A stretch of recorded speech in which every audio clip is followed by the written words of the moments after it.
it was one part, what would he say? Well, he's like, where's my bitch at? Or something like that. And I was like, excuse me? Who was this and who are you talking to? How her mom just... I just kind of freaking looked at something. I just looked at something that spoiled it. Even though I already kind of thought it, it kind of spoiled it. Because I kind of looked at the freaking book again. Anyways, don't be saying F you to Tony Braxton. You the one who did it. Don't be mad at her because you texted it. Get your attitude straight now. He get mad at everybody but himself. Because you text that. You didn't have to text that to Kyle. Hold on. What is going on? What is going on?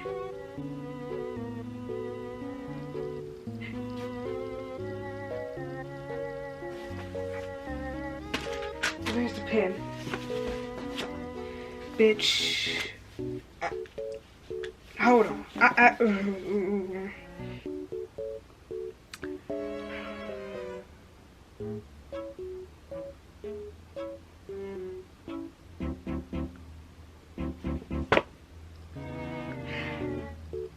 That's not his place. That's not his place. To try to prove your insecurities as absurd, that's not his place. And the fact that she's having this epiphany, like, oh my god, this is why he did it, to prove that my insecurity is stupid. Like, she is such a pygmy. I'm sorry. Just, did he really compare himself cooking, getting burned, getting popped in the hand by some grease? That's what I imagine, like him cooking, some grease pop on him, and he really compared that to having 30% of your body burned, 4th degree burns, 30% of your body covered with 4th degree burns. He compared that to him cooking, getting popped by some grease on a skillet. He compared those two things. That's what he did. What's up, you guys? Okay, so I know you guys saw that title. You guys know what this vlog is going to be. This vlog is going to consist of me reading 3 Colleen Hoover books. Alright, you guys, so this is future me coming in to speak over this scene. I know in the video well, you don't know because I kind of blocked it out, muted it out, but I basically said how I was going to read 3 Colleen Hoover books for the entire week. I was going to read November 9, Ugly Love, and then Ends With Us. So that did not happen. Actually, this just turned into a reading vlog of November 9. I decided to make this video like in 3 parts. So this first part would be about November 9. I eventually do the second part, which would be about Ugly Love, and then the third part will be about It Ends With Us. So I just want to come over and say that for you guys so you don't get confused and think that I'm going to read all 3 of the books in this video, because I'm not. I'm specifically just reading November 9. So yeah, I decided I think I'm going to start off with November 9, and then I want to do Ugly Love, and then I'm going to end with It Ends With Us. Her books seem very small, at least November 9 does, and I think it goes in order, I feel like, as far as like how big they are and how long they are. Like, I feel like November 9 is the shortest one, then Ugly Love, and then It Ends With Us. But let me check and make sure. November 9 has like 307 pages. This has 322 pages in it. Yeah, and this has, It Ends With Us has 363, 362. What was it say? Oh, no, 367, excuse me. It has 367 pages in this book. So, yeah, I'm going to read it basically in that order. I'm going to read November 9 first because it is the smallest book out of all 3 of them.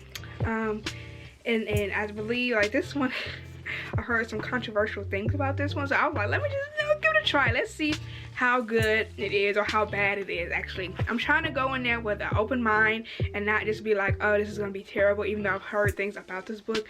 I'm going to go in with an open mind, you know, not try to go in with everybody else's opinion, but just form my own opinion of the book. So I am kind of excited to get into these books. I don't think it'll take me an entire week, even though this video is going to probably be titled me reading Colleen Hoover for an entire week.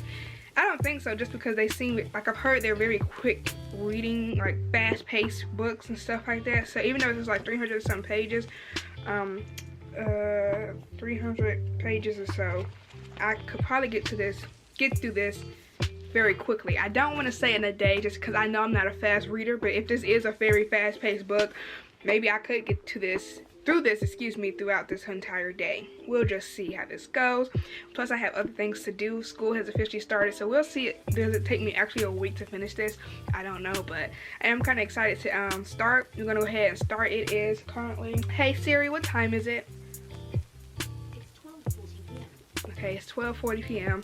So yeah, I'm gonna go ahead and start this off again with the very first book. I'm so nervous, and then I'm also excited. We're starting off with Collen Hoover, November 9. The synopsis read for this book basically says, Fallon meets Ben, an aspiring novelist, the day before her scheduled cross-country move.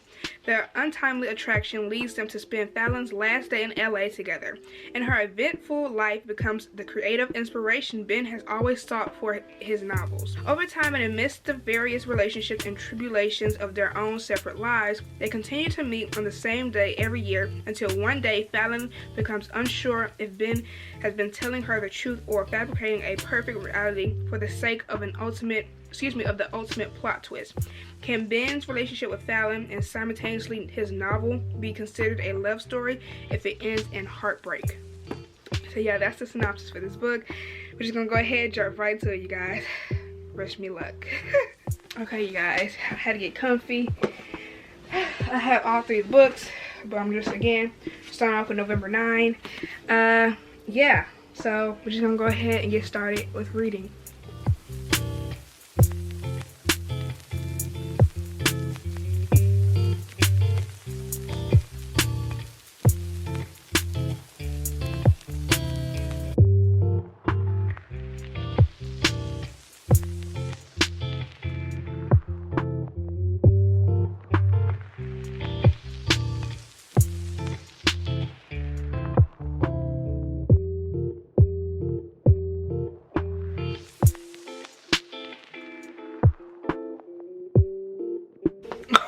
Whoa, okay, hold on. Y'all, we already on page 5 and it's already doing a lot going on. So I'm guessing I now discovered that Fallon is sitting down talking to her dad, finding out that her dad got a 20-something-year-old, how old? Hold on. A 24-year-old pregnant. Knowing, I mean, if she's 18, okay, he gotta be up there in age getting a 24-year-old pregnant. And then they're talking about her graduation and how she didn't invite him. And then she said something like, I see why mom left you. This man gonna say, your mother left me because I slept with her best friend. My personality had nothing to do with it. Like, hold on, y'all. Here we go. This is gonna be fun. This is gonna be a fun old roller coaster, I feel like. Because what in the world? Okay, let me continue reading. Let me continue.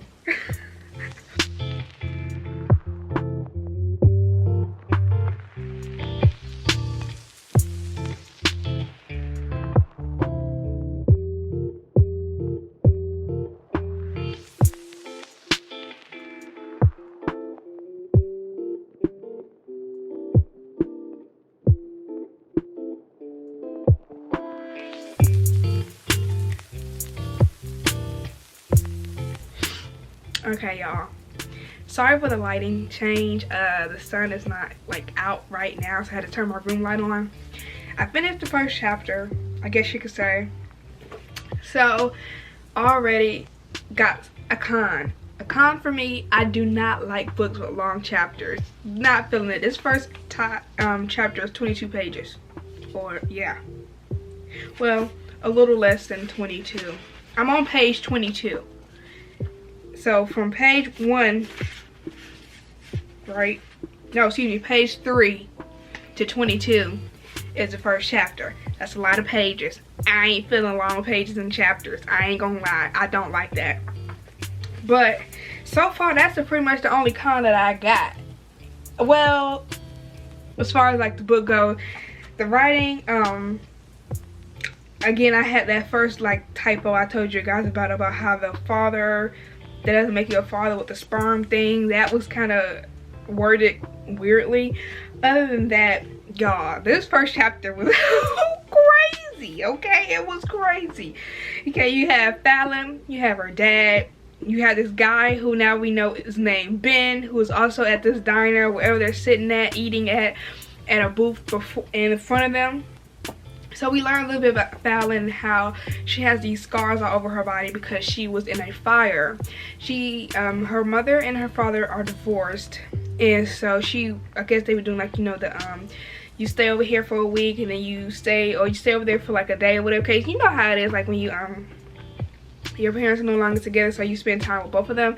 She was staying over her father's house, and then she told him how she had to stay an extra night or something like that.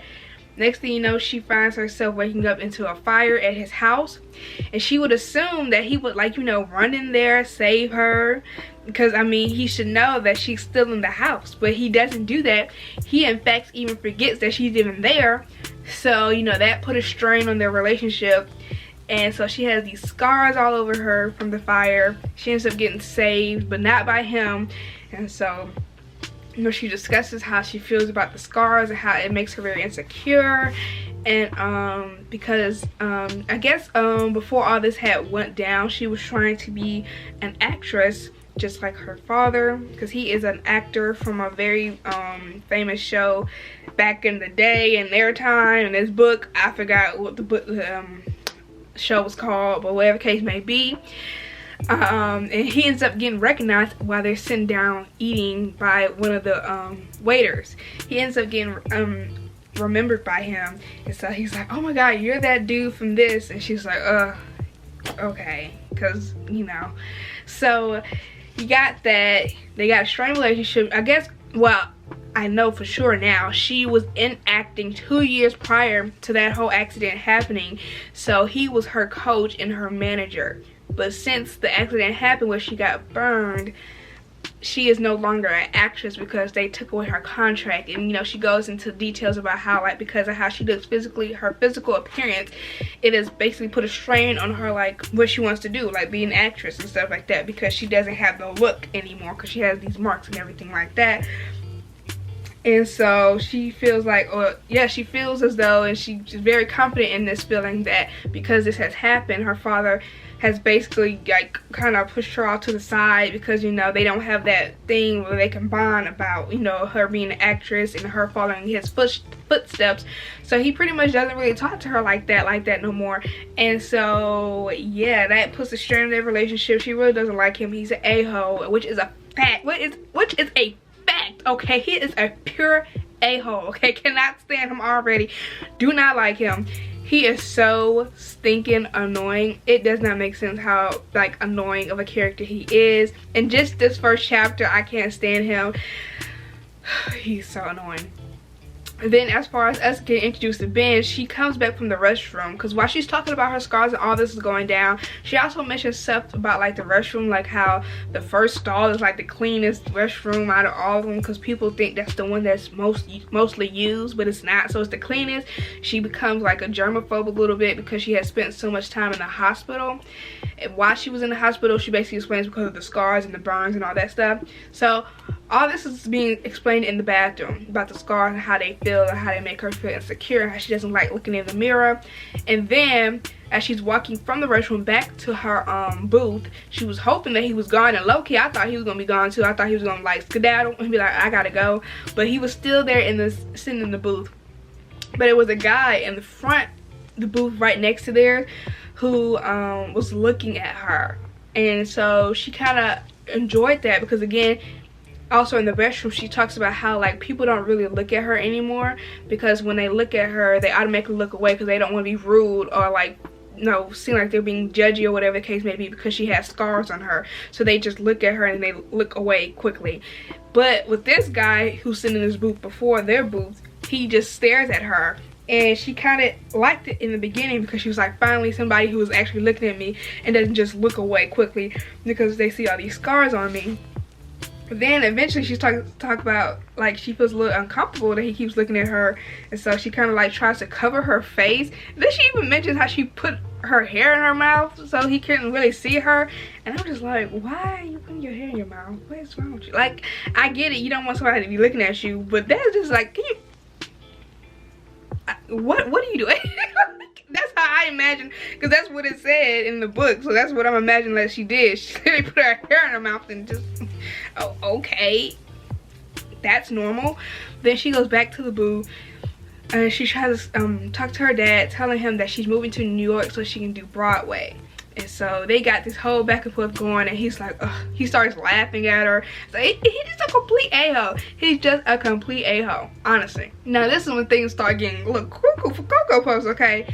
The guy that's sitting in the booth before her then hops into their booth and pretends to act like her boyfriend that came late because of traffic, LA traffic. So he's like, hey babe, sorry I'm late. The traffic is crazy out there. So he then comes, sits down in her booth, and she's looking at him like, huh? What you, like what? But then he comes close to her and whispers in her ear, play along. So because the whole reason he did this is because before that scene, he talks about something about relationships. They started talking about relationships. And so he was like, well, something along the lines of, you haven't been in a relationship or been with a guy in 2 years. And so, like, first of all, a-hole move. Why is you over here acknowledging, like, saying all that? But then also, the reason she hasn't been in a relationship or been talking to guys for 2 years is because for 2 years prior, that whole accident happened. You know, the one where you forgot your own daughter was at your house and you didn't even come in there and save her. So she got severe burns. And then after the crap happened, you barely been seeing her or talking to her. You barely be talking to her. So I mean, of course, yeah, that happened. She's not really trying to like be out there dating because people are like, you know, judging her based off of her looks and stuff like that. So that's pretty much how Ben starts coming to their seat, trying to pretend that he is her boyfriend, basically. So they end up getting to a back and forth because, you know, he basically heard their whole entire conversation about her moving to New York for Broadway and stuff. So he's like, yeah, aren't you just happy our little he called her Ladybug. I'm like, huh? My Ladybug is going to New York. I mean, I'm sad about it, but if she's going to follow her dreams, I'm happy and all that stuff. And so they get into this back and forth, and her dad, like, okay, here's my thing. Is he an a-hole? Yes, facts. It's not to be debated, okay? But does he have a point? A little bit. If we just look at today's society and how, like, you always see, like, as far as like influencers or any, like, they're not technically celebrities or famous and stuff like that, but just stick with me on this. They all kind of do have a similar look. They all be looking alike. Like, none of them be looking different. And so when he, like, even though he's saying it very harsh, and he could definitely reword it a better way, what he's saying technically isn't a lie as far as like the look that people gotta have in Hollywood to be successful. I'm not saying that she can't be successful.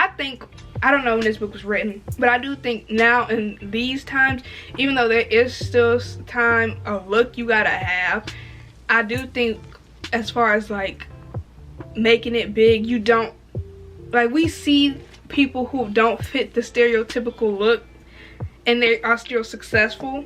You get what I'm saying? So it's not like she couldn't become successful, because then, you know, Ben starts dropping names about like Forrest Whitaker and how he was like an actor for he played someone who didn't have a lazy eye, but we all know he has a lazy eye. So, you know, you're able to make it with having not the it look, if that makes sense. But you definitely gotta have the talent. You know, you gotta have some things good and then some things can be bad. Like, if you don't got the it look, your acting or whatever the case you're trying to do gotta be top tier, to be honest, because you can't be subpar and then not have the look. You know, you gotta balance it out, if that makes sense. So it's not to say that she can't be an act. Oh, I ain't gonna talk about that anyways. But yeah, so it's not saying she can't be successful, she can't act or do nothing like that. She can.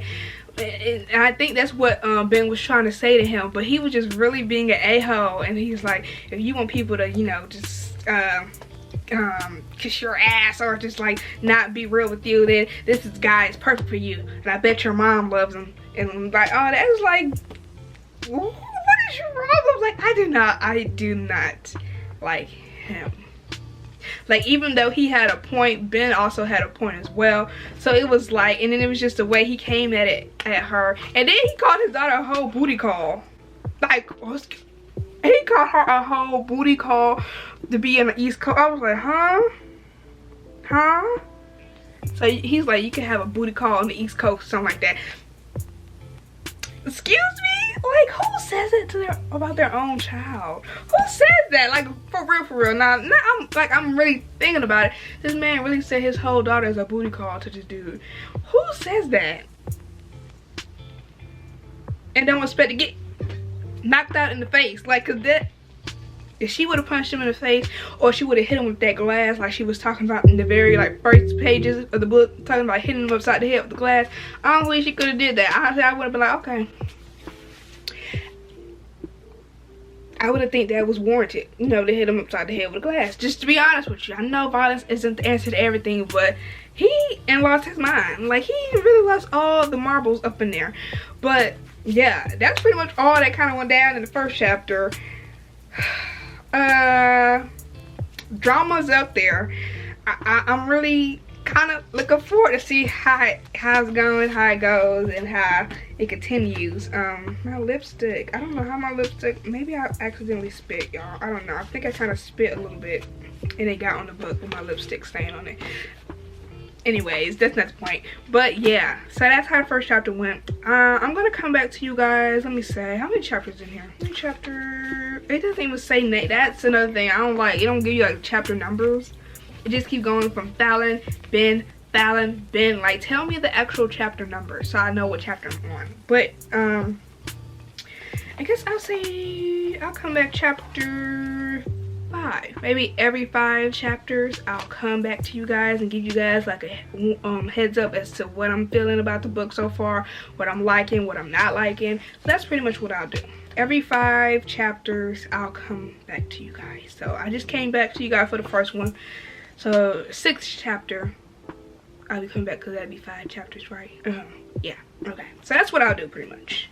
But yeah, so far so good. It's not, you know, problematic as of right now. I mean, it is the first chapter, but we'll see if it gets problematic for me or not, or we'll see. But yeah, that's my first check-in, if you will. All right, you guys, it's been some time.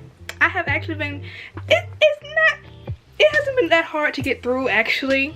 I can understand why people get the whole thing of it being a fast read in a way. I'm gonna definitely hit 100 pages today. Probably even go farther than that, but I just want to come in and check in, because honestly, I'm not gonna lie, I don't know how many chapters I've been reading. If I read 6 or 5, you know, I don't know, because I simply just don't know, because, you know, the whole chapter thing is kind of different than other books. It doesn't say like a 1, 2, 3, or 4. It just says Fallon or Ben, Fallon or Ben. So haven't been keeping count, but I am currently on the 2nd November 9th. So that's pretty much, this is currently where I'm at right now, the 2nd November 9th. So yeah, that's pretty much where I'm at as far as the reading goes. So I figured how I'm going to do this video is that I'm probably going to split this up into 3 parts. 3 parts being for each of the books, because I don't kind of want to read all these books in 1 week, simply because I was currently already reading a book before I hopped into this that I still plan on reading as well, that I'm actually really interested in. So I don't want to just, you know, read all 3 of them in 1 week. I think I'm going to do them at separate times. So this would just be the first part. I know in the beginning I said I'm going to read all 3 of these books in this week. Well, it's most likely not going to happen, because I have some other books planned I want to read that I'm really excited to read. But this will definitely be in my wrap up if I don't DNF it. My goal is to push through, hopefully not have to DNF it. But yeah, so far, I ain't gonna lie, it's been some parts where I've been side-eyeing Ben and side-eyeing some things he's been saying out of his mouth. But then there's also been some times where I've actually like laughed and smiled, actually. I'm not gonna lie. Like, it's the whole scene about how, okay, because Fallon likes reading books, so she talks about like things like her TBR pal and like certain things she doesn't like in a book, like insta love, which is technically what we're experiencing here with them, insta love and stuff like that. and she talks about like how he should write a romance book, because we find out like from that whole sit down at the very beginning at the diner with Fallon and her dad and Ben stepping in to save her and stuff, that he's a writer. And so she's like, you know, you should write romance books, because she typically only reads romance novels. And so basically they get in this conversation about what like a kiss in a romance book, how is it rated like a 10? Like, what does it have to be, what has to happen in the book for the kiss scene to be a 10? And so she's talking about the angst of the kiss scene, like if they're not supposed to be together, then the angst builds it up to where it's really like a 10 of a kiss. Or like what else did she say? She even said something along the lines like if they're infidelity, which I get what she's saying, like the angst of an infidelity happening in the romance novel can build it up if they're depending on what the how the infidelity is played out. So I get what she's saying, because I definitely read a book like that I even forgot it was infidelity happening in the book, because I was so busy rooting for the couple until I realized, dang, he had a whole old girl. So I get what she's saying in that, you know, in that sense. So they was basically talking about the cliche running in at the airport, you know, running in slow motion, saying don't leave, like cold kissing and everything like that. He actually played it out right before you get to the 2nd November 9th. And I was just like, oh, I kind of smiled. I ain't gonna cap, they got me. Now, one thing for sure, what I'm also going to do as far as this video goes, so I'm just going to wait till I finish the book to go and through every little detail and do all of that. Like, I'm not about to do it right now, but I did. Hold on, because this is where I'm at now. Let me show you. I don't know if you guys can see. Let me see. You might see some red lines on some stuff. You see red? Yeah, I marked. So I definitely am not going to be returning this book.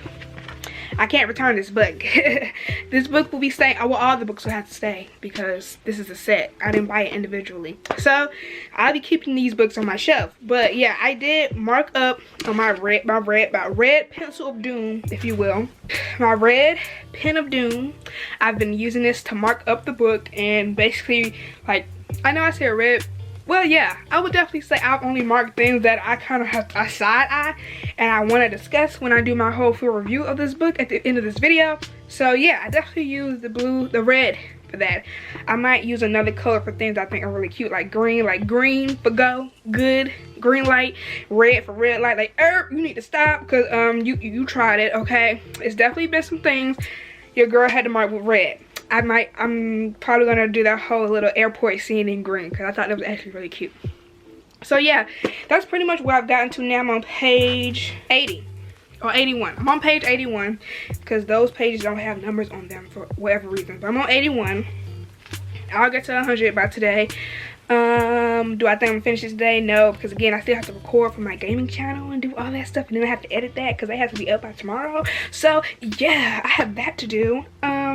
Yeah, but so far I am enjoying myself. I am not going to lie, it has been a quick read, but I also been thinking these last couple of days since I've been reading books, your girl has been able to get to 100 pages every day in whatever book I'm reading, to be truly honest. Like, I think I've been able to read extremely fast as far as to be able to read 100 pages in a day.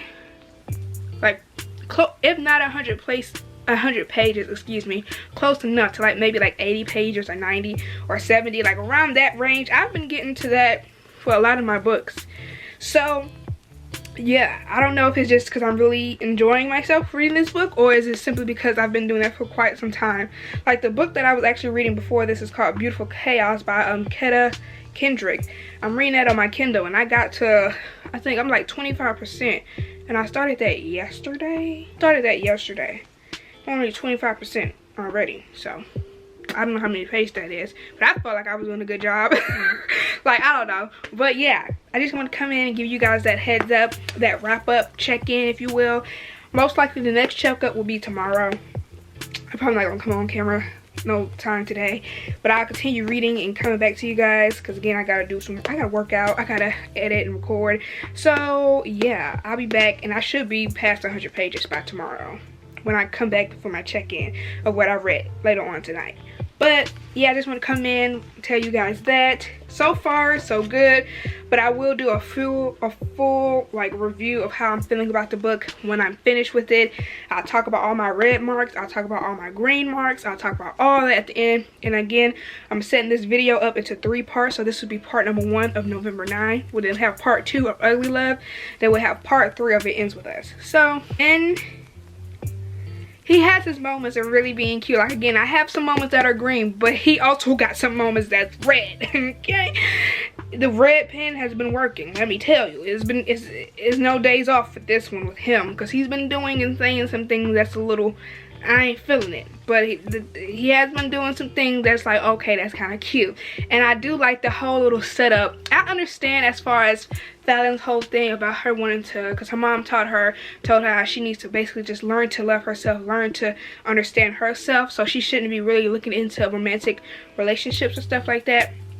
So that's why she's kind of like, I don't want to give you my number, I can't really talk to you, I'm moving to New York, and I can't really be doing all this romantic crap, you know, because it's going to be all about you, and I need to find myself and better myself and everything. So I understand that. So it also makes kind of sense as far as like why they're doing the whole, where how about we meet each other every November 9th, the same day, same time, same place, instead of calling each other for like, I guess a whole year. Basically they won't have any type of communication with social media, phone number, none of that for a whole year until November 9th comes back around. They'll meet at the same place at the same time and like, I guess, catch up on each other. And she's supposed to be, you know, auditioning for Broadway and stuff like that, and he's supposed to be writing a romance novel that's about their relationship, if that makes sense. So yeah, so when they come and meet back up every November 9th, they'll talk about what they've done through the year and how they are holding each other accountable and holding themselves accountable for the deal they set up. I hope that makes sense. Again, y'all probably read this book, so y'all probably know more than me, but yeah, I kind of like that thing. I mean, it's a book, okay. Now, one thing I will say I marked red is the whole, at first I originally thought that Fallon got there with her own car and that he got there with his own car. And so what did they do after they had they went to go get some ice cream or something like that, and then after they went to go get the ice cream, they did the whole little talking and stuff, they then went back to her apartment. And so I was assuming I was like, okay, at first, before they even talked about the whole apartment scene of him helping her pack, I was like, okay, I mean, yeah, you just met this dude, but at least you ain't, you know, give him your address or, you know, ride with him. Like, you drove yourself there, so you don't know if he doesn't mean crazy or not. Then they go to the apartment scene where he's the one pushing in to go to her gate, and I'm like, how does she know he's pushing into her, huh? And then she talks about how she got to the diner to meet her dad in a cab. So he's driving. So not only did you get in a car with a stranger you don't know, but then he knows where you live, even though you're gonna be there for a day because you leaving tonight. But it's the thought, like, girl, you don't even know this man. Oh, that was kind of like a red flag. Like, hold on, stop the madness. I know you ain't do that. I know you ain't just get in a car with a stranger you don't know and get in his car and then let him know where you're living, even though it's for a night. Not even a night, because you're leaving that exact same day, but still, somebody else lives there and they don't know him. He might come back and do something to her. You don't know what people be doing. You don't know what people be thinking. You don't know. But yeah, that's just one of the red flags I'll mention. Since I mentioned the green flag that I like about the whole cute little airport scene, I mentioned my one red flag. One. There's quite a few that I have highlighted in this book. But so far so good. I'm not extremely angry or extremely want to punch somebody in the face, but you know, I can see from just what I've read why people will enjoy this book. Even though it's some things he does say that's kind of iffy, I can see why they enjoy it, because it is kind of cute.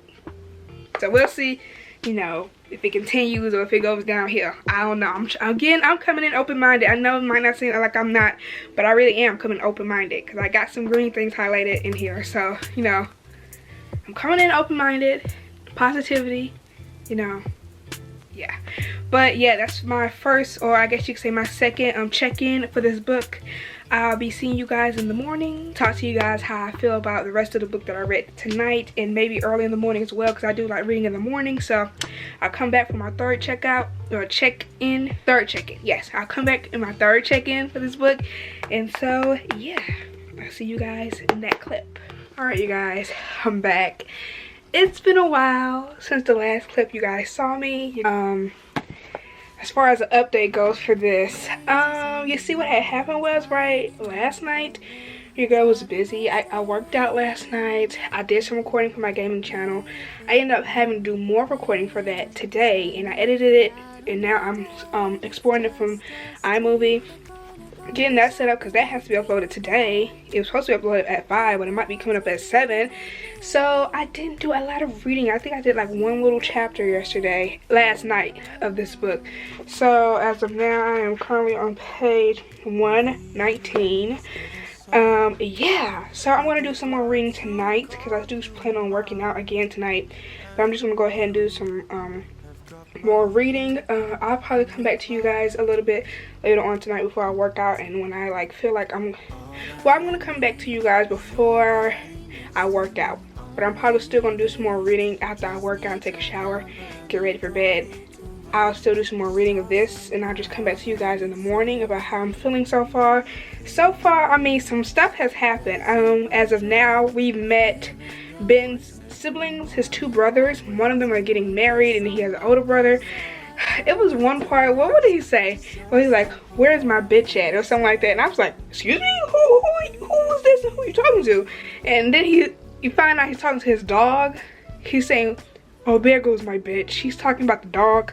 You know how they refer to dog to bitch. And I was like, "Sir, who does that? Like, for real, who literally does that? Like, in real life, be honest, who be talking about dogs like that?" Let me meet them. Let me talk to them. Let's have a discussion about that. And then we also got to the scene where his brother sucker punched Ben in the face, and he said he deserved it. And so yeah, that's pretty much what happened in the last chapter I read. And so no, because then I read Ben's point of view, and he was trying to explain to Fallon how his brother is really a good guy and he hates that. That was the impression that he got of, that was the impression she got of his brother, because he is a really nice guy or something like that. And he told her some story about how he got bullied and how his brother really didn't help him physically fight. He just said, "What's that gonna do if I just fight all your battles for you? You'll never know how to defend yourself." And I'm just like, okay, I don't know, maybe teach me how to fight, I don't know. But yeah, so that's pretty much now in Fallon's point of view after that whole discussion happened. So yeah, that's pretty much where I'm at. Again, I'll come to you guys a little bit later when I feel like I'm about to go ahead and stop and just want to work out. I'll come back to you guys on how I'm feeling about the book. But yeah, I just want to come and give you guys that little update so far. So.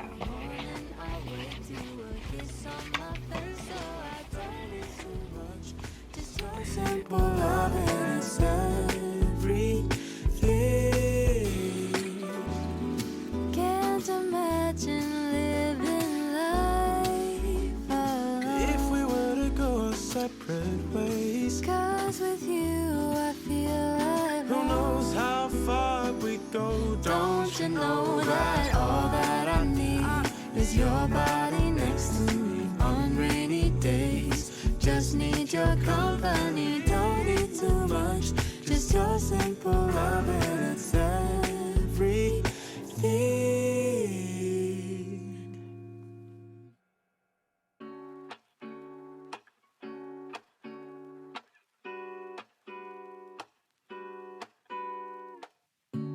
Lazy Sunday mornings, hiding under covers. I don't mind staying in with you.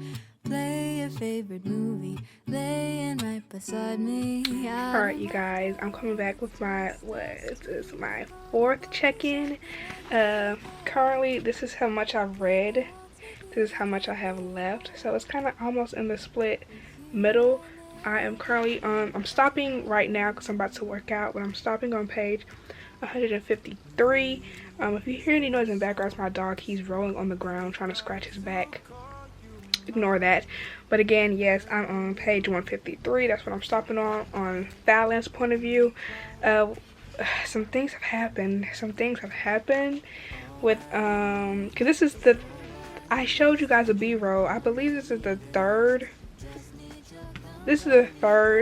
November 9th meetup, and it didn't go as expected, because this time it's supposed to be where Ben comes to New York to see Fallon, but some things happen, and so I'm trying to not spoil, even though I'm going to title this video spoilers, because again, at the very end of this video I'm going to do a whole full book review, so it's going to be full of spoilers anyway. But basically, so since it's spoilers, I'll just say it. Ben's older brother Kyle gets in a car accident and dies in the car accident. And if I'm not mistaken, I believe Kyle, is he the oldest? No. Okay, this is the order I think it is. I think it's Ian, Kyle, and then Ben. I think Ben is the youngest, and then Ian is the oldest, because he mentioned something about having to tell Ian that his little brother died. So Kyle must be the middle brother, and then it's Ben. I don't think Kyle is younger than Ben. No. Yeah, because I think his wife, I forgot her name, she's like 20 something, and if I'm not mistaken at this point, because it's the 3rd November 9th, they should be 20 years old. So yeah, so it's Ian, Kyle, then Ben. So the middle brother has just died from a car accident, and it's like a couple of days before their first wedding anniversary, because again, the 2nd November 9th, Kyle was getting married. And so this is the third one. He is already married and is about to be, of course, close to his wedding anniversary. And not only that, but his wife is pregnant and is due in February. And so, yeah, all that goes down where he's gone and they're like planning a funeral. And he pretty much he couldn't tell Fallon earlier because they don't have each other's numbers. So he waited until that day where they're supposed to meet. He calls the restaurant. The address she gives him, the 2nd November 9th, for the restaurant that she's sitting in, or whatever the case may be. And so he calls them and tells them he needs to talk to Fallon. And he basically tells her that, you know, my brother died and so I can't come to New York, and that I promise you next year it's gonna be better. And of course, you know, she's feeling like, I mean, she feels a little bit sad about the fact that his brother's dead, but also feels even just more sad that he's just not there, you know.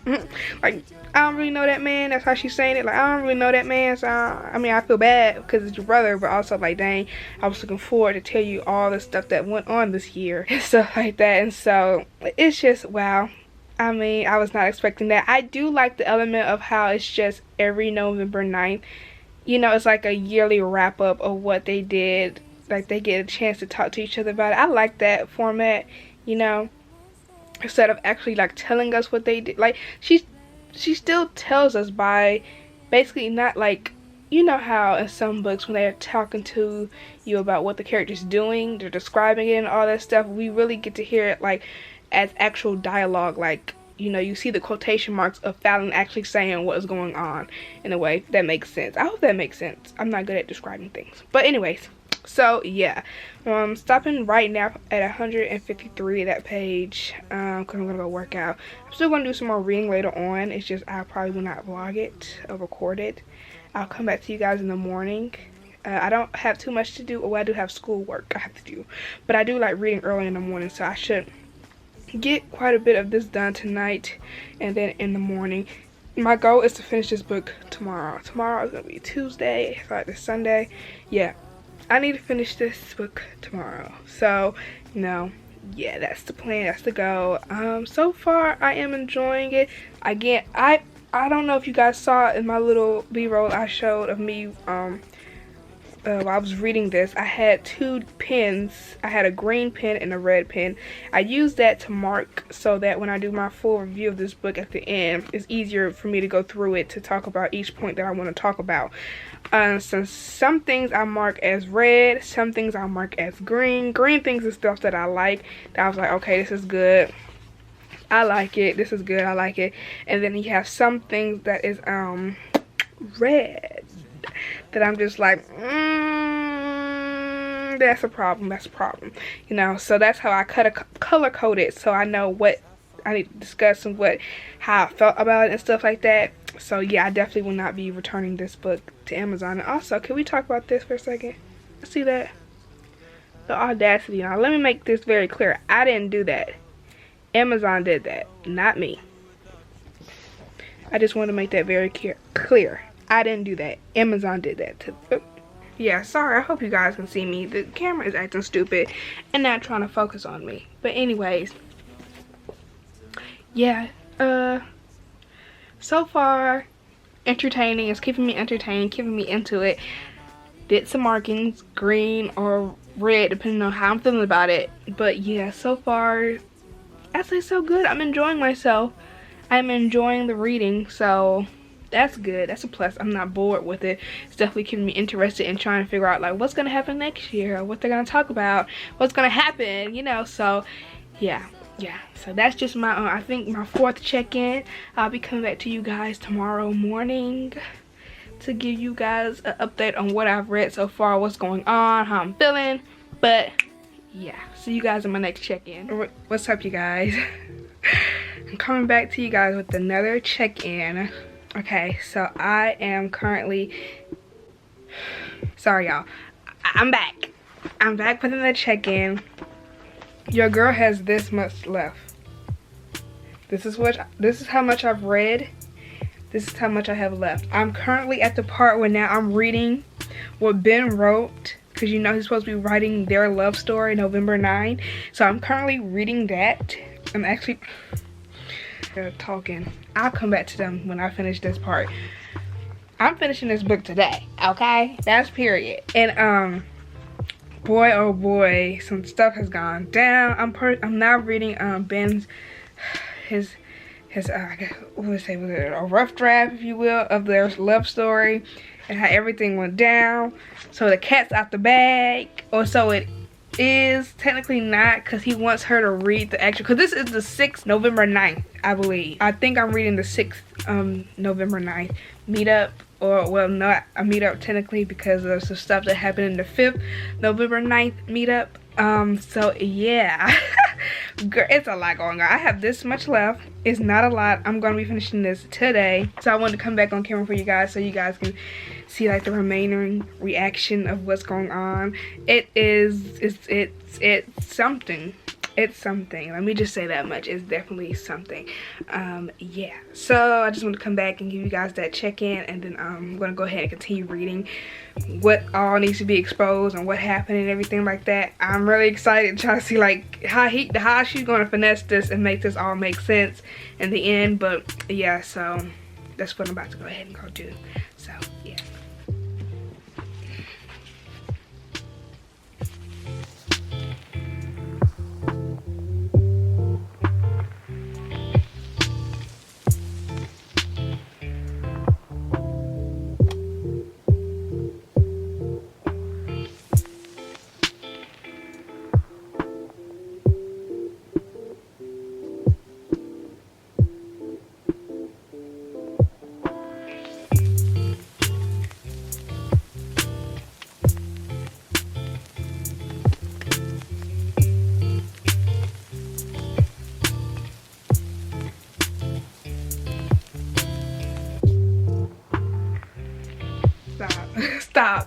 Stop.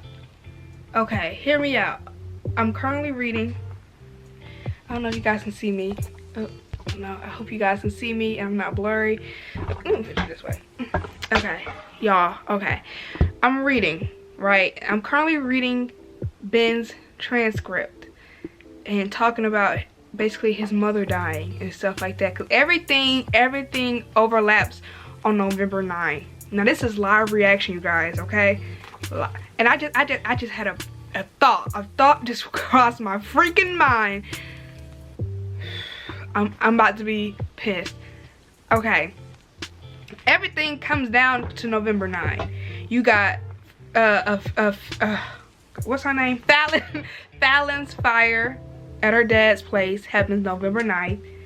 You have what's her name? I forgot her name. I don't know her name. But his mom dies November 9th. What else happens? Just a lot of stuff happens on November 9th. Okay?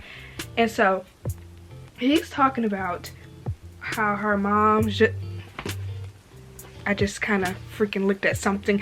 I just looked at something that spoiled it. Even though I already kind of thought it, it kind of spoiled it because I kind of looked at the freaking book again. Anyways, what I'm trying to say, he keeps talking about how his mom loves love and all this, and that he doesn't see her taking her, committing that, what she did to herself over a man, over love.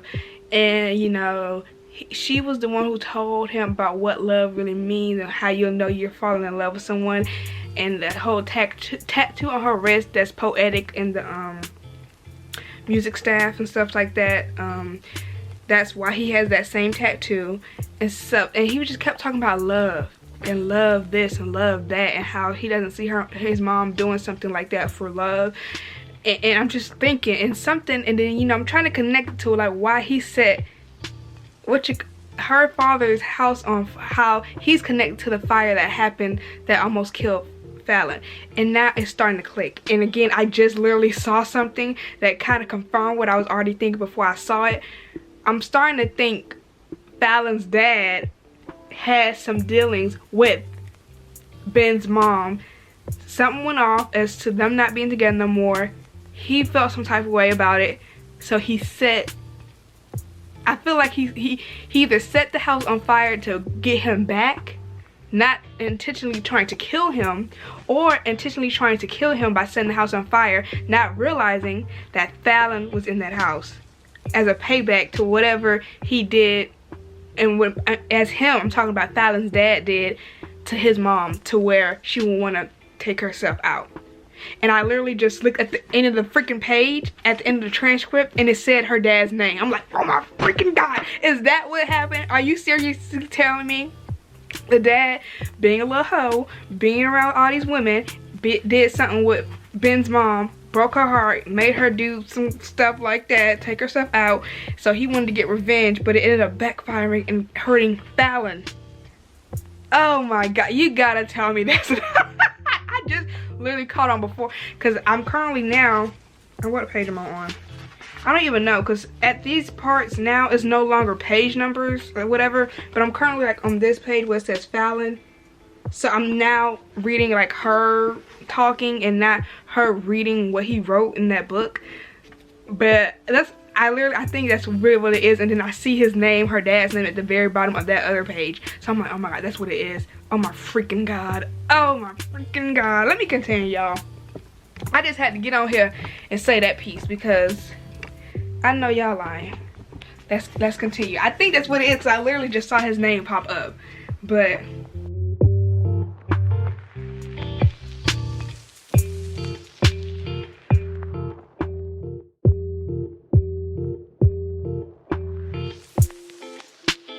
it, I called it. I literally I swear to god, I did not read that little piece or nothing, but then when I was talking and I looked at the book, I saw his name. It literally says right here, I decided to investigate. I felt a little guilty because she's my mother and she deserves her privacy, but if a person has time to write out a suicide note, surely they have time to destroy things they would never want their children to find. I spent the next half hour, why isn't Kyle here yet, snooping through her stuff. I scrolled through her phone and email, several text messages and emails later. I'm convinced and I know exactly why my mother killed herself. His name is Donovan O'Neill. That is literally Fallon's dad. That's why he set it on fire. He was trying to get, oh my god. Ain't that some crazy shit? Oh my god. Hold on, y'all. I'll be right back. I'm back, y'all. I knew it. That's what it was. I caught on to it before I read that sentence, y'all. I looked, you know when you kind of look at the book and you're not supposed to be looking, and then you see a name, you're like, oh crap, I spoiled it for myself. Even though I literally had the idea right then and there, I stopped and I was like, y'all, is this what it is? And I saw his name, y'all. He out here. And so it's like, oh, this is too much. Like, let me continue reading. That I did not see coming. I saw it coming as I was reading it, and he kept talking about his mom and love and all this stuff. And then I'm trying to connect it to why you set the house on fire. But you didn't do it out of like, oh, you just angry and you just accidentally set somebody's house on fire. Like he most likely did that shit intentionally because he wanted to do something to him, not realizing that she was in that house. And I wonder, was he trying to do that even if he was in the house? Like, was he trying to kill him, or was he just trying to take down his house with knowing he was not in there? Like, I don't know. Like, did he know anyone was in there, or he didn't? Or he did know? I don't know. But y'all, this is a lot.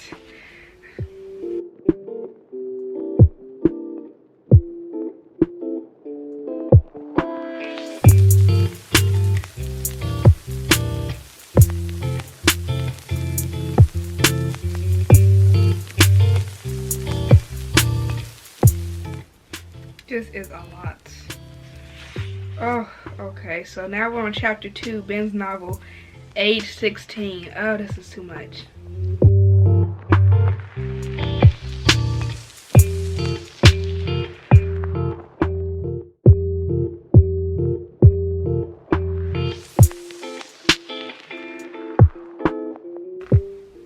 Don't do that, Ben. Okay, I'm reading this part now where he's getting like into an argument a little bit with Kyle, because he's now left home. He did some research, found out more about Donovan and his mom's relationship. So now he's found out where Donovan's live. He's driving in the neighborhood. He's now parked a couple houses down from Donovan's house, just looking at it. And so Kyle texts him and says, "Where are you?" He responds, "I had to run to the store." Kyle responds, "It's late. Get back ASAP. We have to be at the funeral home by 9 tomorrow morning." Then Ben replies, "What are you, my mother?" Don't do that. Don't do that. It's not the time. She literally just died today. Like, why are you doing all that? That wasn't cool, Ben. It wasn't cool. Don't be saying F you to Tony Braxton. You the one who did it. Don't be mad at her because you texted it. Get your attitude straight now. He get mad at everybody but himself. Because you text that. You didn't have to text that to Kyle.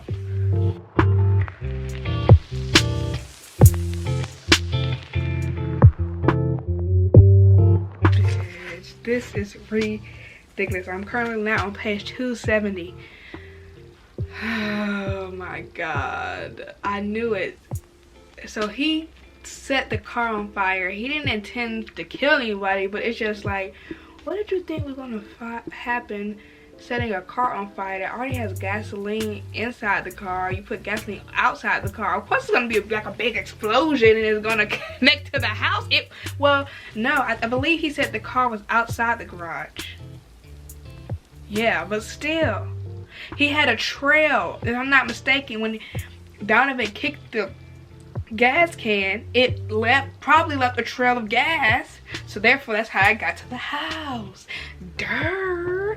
Like, why even set anything on fire?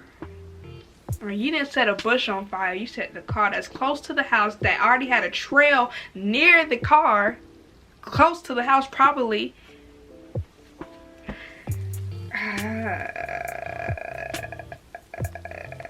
That's too much. That's too much. That's too much. Oh my god.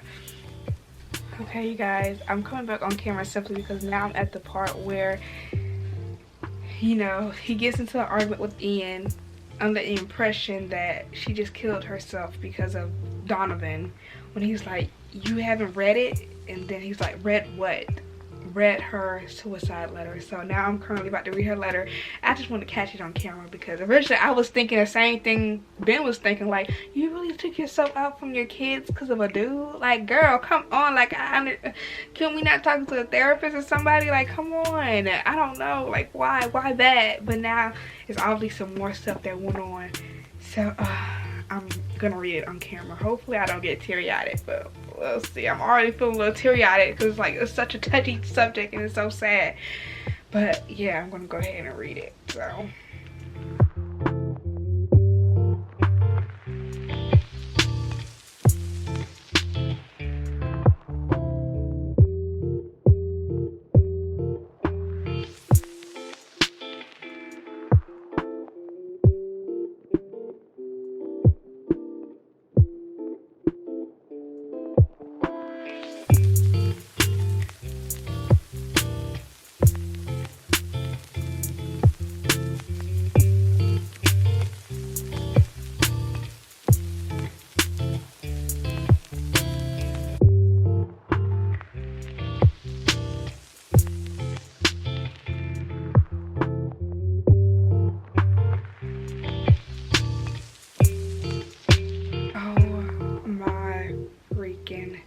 god. What the F? What the F? Oh my god. How much more I have of this? Oh my god. This is too much. This is too much.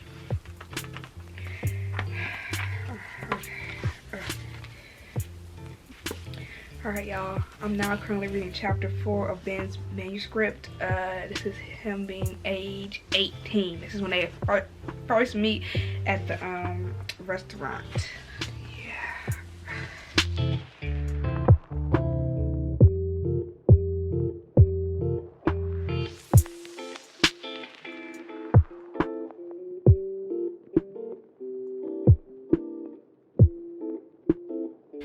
Hold on. What is going on? What is going on?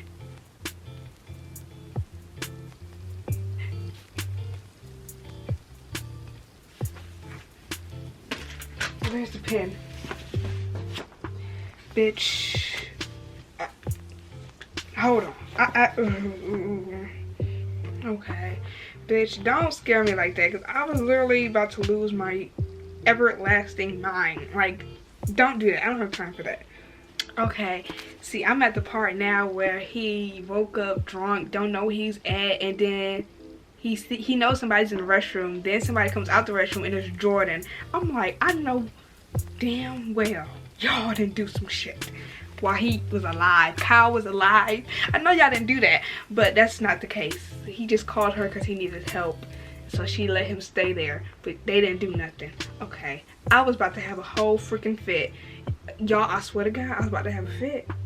Like, oh, I'm done. I'm officially done. Y'all see me grab my red pen? I didn't already marked it as bad, even though I should have just kept reading. But girl, I didn't already marked it bad, because my red pen means bad, and then my green pen means good. So, it already got marked bad, because I was about to have a fit.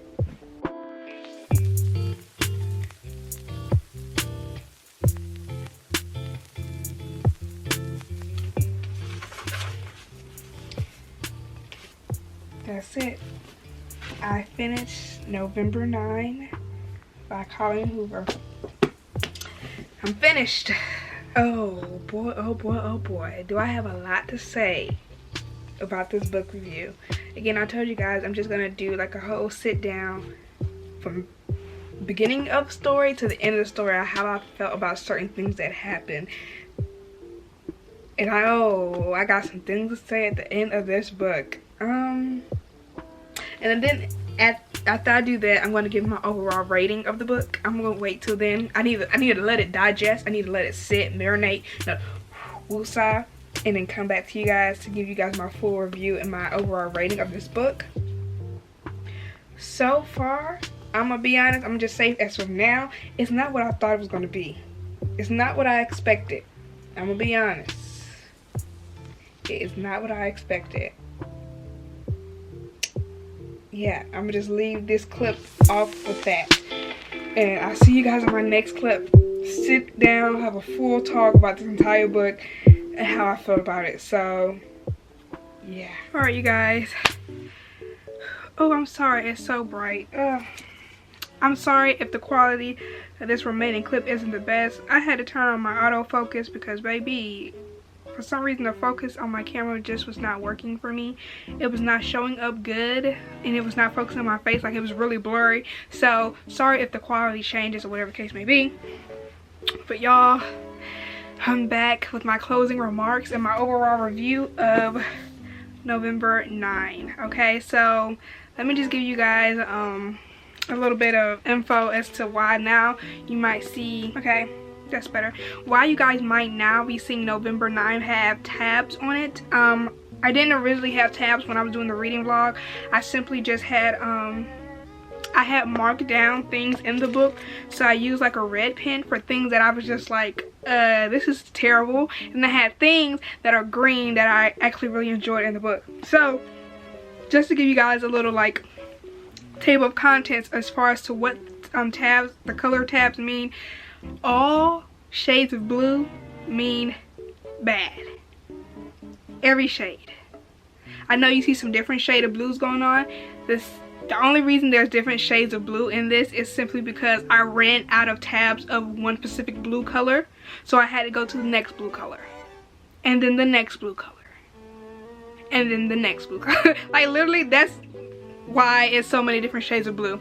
They don't mean anything different other than it had me effed up, therefore I had to mark it blue. Like all blue means bad, doesn't matter the shade. And then you kind of have like some very light pink, I'll put a picture somewhere so you guys can see it, but you have like some light pink purpley tabs I have in here. Those are the things that I like. So the purple / pink tabs are good things. Every shade of blue is bad. That's pretty much what this means. So I'm going to go through all of these tabs. Well, not all of them, because some of the things that I marked blue were just like little stupid things and then like that. So I won't go into too much detail of those things. But yeah, we'll go over the top main things I felt about this book and then come to you guys with my overall review. It's been some days since I finished this book. It's currently Saturday, and I finished this like either Tuesday. Yeah, it's been some time since I finished this book, and I wanted to give my time some time, plus because I had schoolwork, I had actual work, had other things to do, so I couldn't really hop back into this and record this video. But now I have time, and also I wanted to from now on, I've tried to give myself some time with coming up with whatever my overall review is or overall rating is for a book. Because I feel like sometimes I might rate a book too highly as soon as I finish it, and then, you know, when I come back and I think about it, I'll be like, well, that happened and that didn't make no sense, or that happened and I didn't like it. So now I have to end up switching my rating because I rated it too soon. I should have just waited a little bit, marinated on it, and then come back to it. So that's pretty much what I've been trying to do now on. So a lot of my ratings on my books, when I jot them down in my book journal, I don't put a rating into them yet until I do my whatever month wrap up. So my January wrap up, I'll probably be taking my official rating for some of the books that I've read. This video though, I will be including my I will be including my overall rating for this book, since it has just been a couple of days and I have marinated on it and thought about some things, and I was like, yeah. So yeah, so let's just go ahead and jump right into the book review now. Alrighty, so you know, we have the two main characters, which is Fallon and Ben. I almost forgot his name. Oh my god, Fallon and Ben. We start off in the book with Fallon's point of view. She is sitting at a diner or a restaurant. I've always imagined it as a diner, so I'm just gonna say diner, with her dad. His name is Donovan. Okay, I have his name now. His name is Donovan O'Neill. And so she's sitting at a diner with her dad, Donovan. They are sitting and talking, and you know, at first I really didn't even know who she was sitting down with. I was like kind of confused at how we got thrown into the story, but I also kind of enjoyed it because it was like, it was different, you know what I'm saying? Because I want to say the first lines of the book, it starts off with her saying, "I wonder what kind of sound it would make if I were to smash this glass against the side of his head." That's a line to start off a book, isn't it?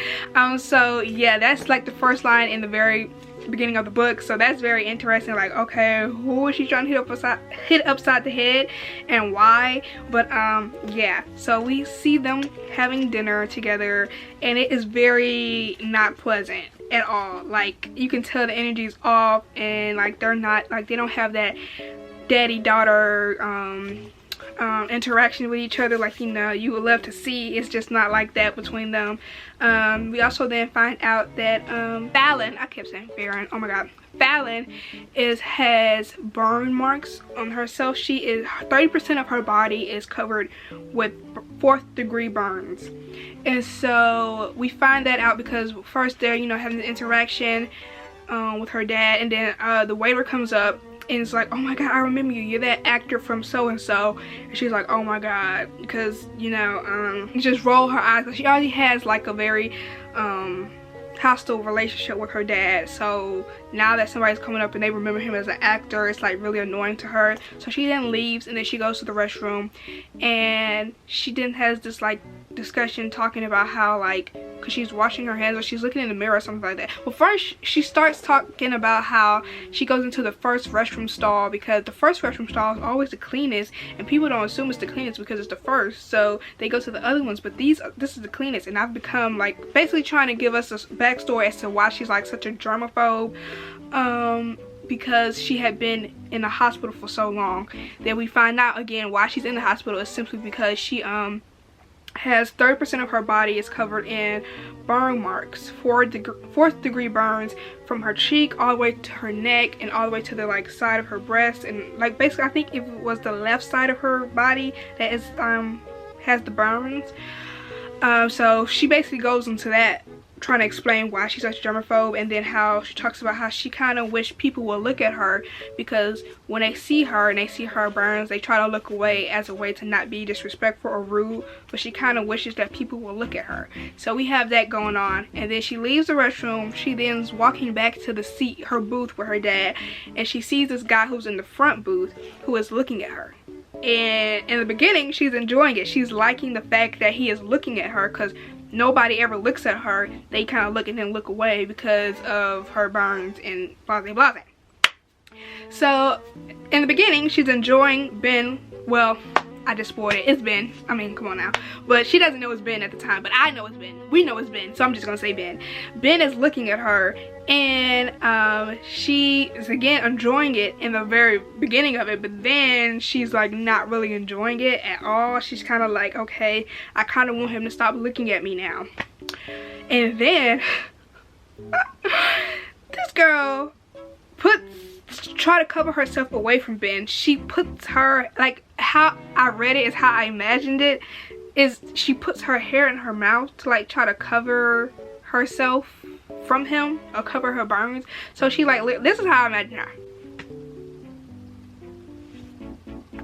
That's what I imagine her doing. Obviously she doesn't have curly hair, but like I'm imagining her have her straight hair, put it in her mouth to cover her side of her face so he can't look at her burns. And I'm just like, if that's not the weirdest thing, if somebody ever did that, like if I was looking at them and they did that, I would be like, what the fuck is wrong with you, honestly. But, and I'm not talking about because you have burns on yourself, I'm saying because you just put your hair in your mouth. That's very weird, but okay. So blase blase, we get back to her sitting in the booth. She talks to her dad. They're having this whole back and forth because the whole reason they're having this sit down is for Fallon to tell him that she's moving to New York to pursue more of her acting by doing Broadway. Now this is when they get into like a heated discussion because she had already do we learn at this part that she was an actress before? I think we do. We learned that she was an actress before. Yeah, because we learned that she was in she was like the lead actress in a like a Nancy Drew type show that was very popular back in the day, and she was the lead actress, but she ended up no longer being the lead actress because of the accident that happened, and they ended up replacing her. And so from that point, that when that accident happened, she no longer had the acting career or did any other acting, and her dad was also her manager and her acting coach. So that also put a strain on their relationship because that's pretty much all they really had with each other, is like the acting. Also, what else put the strain on the relationship is the fact that she had the whole fire accident at his house. His house had caught on fire, and they had this, like, her parents had this whole arrangement, you know, typical, you stay with your mom for so long and then you might go to your dad's for the weekends, or it could be like the opposite way around. You be with your dad for like the whole week or whatever the case may be, and then like on the weekend you be with your mom. It just depends on how everything is, but that's pretty much the situation between her parents. Like, she was spending the night over her father's house, and then she ended up texting him saying that she needed to stay an extra night or something like that. So she told him that he would be in that she would be at his house. Next thing you know, a whole fire happens, and he doesn't save her. He doesn't even go back into the house. She's under the impression that he just completely forgot. Like, how do you forget your own child is in the house? And so yeah, so the fire happens at his house. He doesn't go in to save her because she's under the impression he doesn't remember, or well, it's kind of confirmed that he did forget, in fact, that she was in the house. And so, you know, that put a strain on their relationship. Then she's no longer able to act anymore. So because you know society's beauty standards, she doesn't fit that norm anymore because of her burns. So all that puts a strain on their relationship, and so he's kind of like pushing off her thought of going to New York for Broadway, because he's like, well, first she's already doing voice acting. She does like was it voice acting or narration, something along those lines, where she like uses her voice to narrate crap, I don't know. And so yeah, all that's going on. They go into this back and forth about that, and then they went on to somehow going into her dating life, and I don't even know how they even got, I don't remember, and I don't feel like going into the book to look, because the whole first beginning of it, I do have some red marks, but that whole situation, because it was just the very beginning of the book, I don't have any red marks to discuss really. I'm just trying to give you guys like the whole situation on how she met Ben and how they, you know. Oh yeah, while she's trying to move to New York, he's like, you already downgraded yourself by doing like the voice acting or whatever the case may be, and now you're trying to go to Broadway, that you most likely will not make it in Broadway or something like that. They already discussed that, and then somehow they ended up going to her dating life, and he was like, yeah, I haven't seen you with nobody in like 2 years or something like that. And so, you know, then at this point she's feeling some type of way, because it's like 2 years. Yeah, 2 years ago this accident happened, because this accident happened when she was 16 years old. She is now currently 18. And so she was like, he really does not know what today is, or whatever case may be. And then when Ben enters the equation, he then comes in. He's already sitting in that first booth, remind you, he's sitting in the booth in front of them. He can overhear their whole entire conversation. So what he decides to do is to get up and pretend to be her fake boyfriend in order to like defend her from her father for however they got into the conversation about her dating life. And he's like, oh hey babe, sorry I'm late, this traffic is crazy, it's crap like that. And so he's now fake pretending to be her boyfriend, and he's going in all close to her ear trying to tell her like go along, and she's like, who in the world is this dude? She ends up going along with it. So they end up playing this whole thing about being together in a relationship, and he ends up backing her on her goals to go to New York to do Broadway and to continue acting.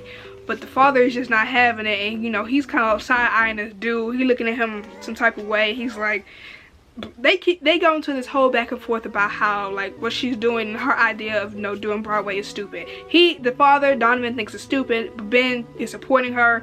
Mind you, Ben doesn't even know her. She's a whole stranger to him. They get into this back and forth. Basically it ends with Donovan leaving the whole situation and saying, if you just want somebody to just be a yes man to you, then he's the perfect guy for you. I bet your mom loves him. Blase blase, and he leaves. So yeah, so that's pretty much how Ben and Fallon meet. Ben saves the day for Fallon. Okay, so they're strangers, don't know each other. They don't know each other. Okay, let me just say that. They don't know each other.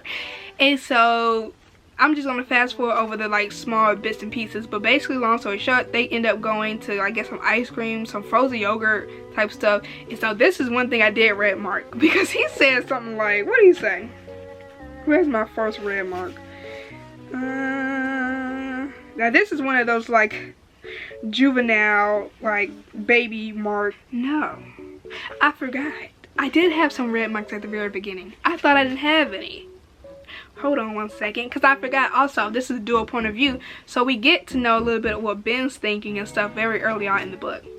I actually do have a red mark. The very first red mark that I have is in fact, it's from Ben's point of view, and this is the point where she is going to the restroom. No, it's either, I believe she's either going to that restroom, because I told you guys she left this booth from Donovan, her dad, to go to the restroom, and then she talks about how like, you know, about her scars and stuff like that. Like we get all that information in the restroom, and then you know how the first stall is the cleanest stall. We get all that in the restroom. So no, this is actually after. This is when Donovan leaves. He's gone, and this is when it's just him and her. And so she leaves the booth to go, I guess, you know, situate herself, because like this just happened. Got this stranger boy who's defending her, and then you have her dad who just left, and she just has a really strained relationship with him. So we're not in Ben's point of view, and he said something about the fact because he ordered her another plate of what she was eating, because she currently wasn't eating anything. She was eating something, but she wasn't eating it. Like, she was playing with the food and it got cold, so he decided to order her another one of the plate of what she was eating. And so he was talking and he says, I wish I could say I'm mentally preparing a brilliant apology. And he's trying to say apologizing for, like, he feels like he's meddling in like the situation with her and her dad, and he felt like he made it worse. So this is basically what he's trying to say. He says, I wish I could say I'm mentally preparing a brilliant apology, but I'm not. I seem to have a one-track mind, and that track leads straight to the two things I shouldn't even be thinking about right now. Her boobs. Both of them. I red marked it because I'm like, sorry. What? Like, this is the first thing that you, like, you said you was kind of on the track. Like, you was like, okay, let me try to figure out how to apologize to her about this. But then you go straight to, you want to see her boobs? This is not the time. Like, this is genuinely not the time for that. That was a red mark for me. Red flag already. Okay, now this is another thing, because he goes on to talk about that, and he even says after that red mark I made, he says, I know, I'm pathetic. And he goes on into about explaining that and whatever case may be. But then this is another red mark that is literally on the next page, because that mark was on 24. This is on page 25, the next mark I have. And this just rubbed me the wrong way. It rubbed me the wrong way. This is what he says. He says, my mother raised me with more tact than this. But what my mother failed to teach me is that there would be girls like this one who would test those manners merely by existing.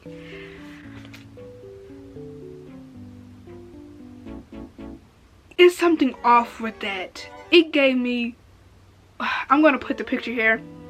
It's this Lifetime movie that's actually based on a true story. And it always shocked me every time I watched that movie, because it was like, he didn't even know her. He just became stalkerish off of her looks and how she looked.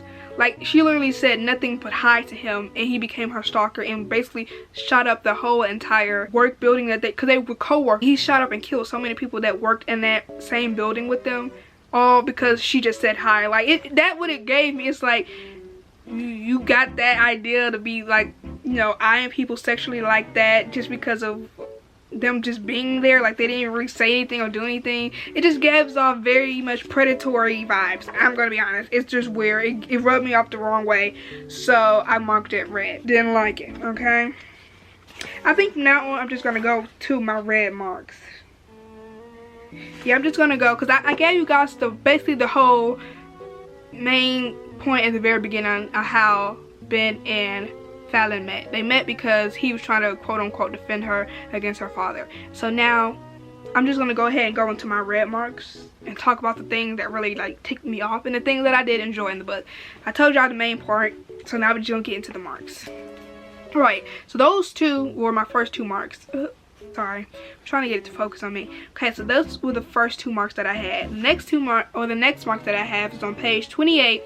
It says, I kind of get the feeling she doesn't mind the way I look nearly as much as she's letting on.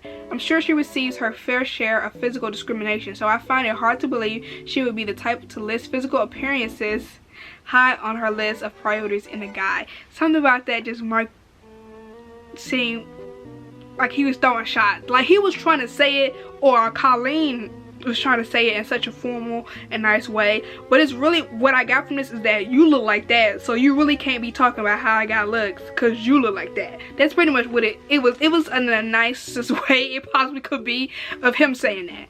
Like, you got burn marks on you. You can't really be talking smack about how somebody look. She wasn't talking about how he looked, like facial features and nothing like that. Like, basically how she described them, what we later on found out is very accurate. Like, you look kind of like you just woke up and you've been wearing that shirt for a couple of days. We find out that's very much true later on in the book, but that's what I got from it, so I put it as a red tally. Okay, now this is another mark that I have that is honestly, it's just juvenile. It's just something I had to put because I told you guys a little bit how they basically left from the diner to go get some frozen yogurt or something like that. So then he says this on page 30. He says, I hate ice cream, I hate yogurt, I especially hate yogurt pretending to be ice cream. I had to red mark it. It's disrespectful. Hate crime. Not tolerating it. You don't like ice cream, you don't like yogurt. We can't mess. We can't do that. Okay. Sorry, had to do it. Okay. Okay. So let's go ahead into the next mark. Okay. Here's another mark that I had that just, it wasn't the time or the place to be discussing or saying this, but this is on page 34. It says, the first time you walked past me before I interrupted your lunch date with your father, I stared at your ass the whole time you were stomping away, and I couldn't help but wonder what kind of panties you had on. That's all I thought about the entire time you were in the restroom. Were you a thong girl? Were you going commando? Because I didn't see an outline in your jeans that hinted you were wearing normal panties. Why is this a discussion? Like, to y'all, if you've never read this book, I'm also going to title this video spoilers, because it's going to be obviously spoilers. So at this point, everybody who's watching this, we know about this book. Y'all, it's so messed up. It's messed up because we know what happens. We know what he did, and you're so focused on her panties, sir. Huh? Anyways, that's one mark. And then I had another mark too. Okay, here's another mark that I have. Here's another mark I have, which is on page 36. It says, I was so relieved, I tell her, because I could tell with that one simple movement that you were really insecure, and I realized, since you obviously had no idea how fucking beautiful you were, that I just might actually have a chance with you. And so I smiled, because I was hoping if I played my cards right, I might get to find out exactly what kind of panties you were wearing under those jeans. So it's like he knows she's insecure, so he's like, yeah, I'm gonna get on her ass. Like, that's really what it is. It's like you kind of preying on a girl that you know is insecure, and he's going in for the attack. And the fact of it is, that was in quotation marks. He said this out loud to her. So if I'm gonna say it all at the end. I ain't even gonna say it right now. But yeah, that's another quote. This page got a lot of quotes. So this is on page 39. Oh, excuse me, a lot of marks. This is on page 39. So here's my first one.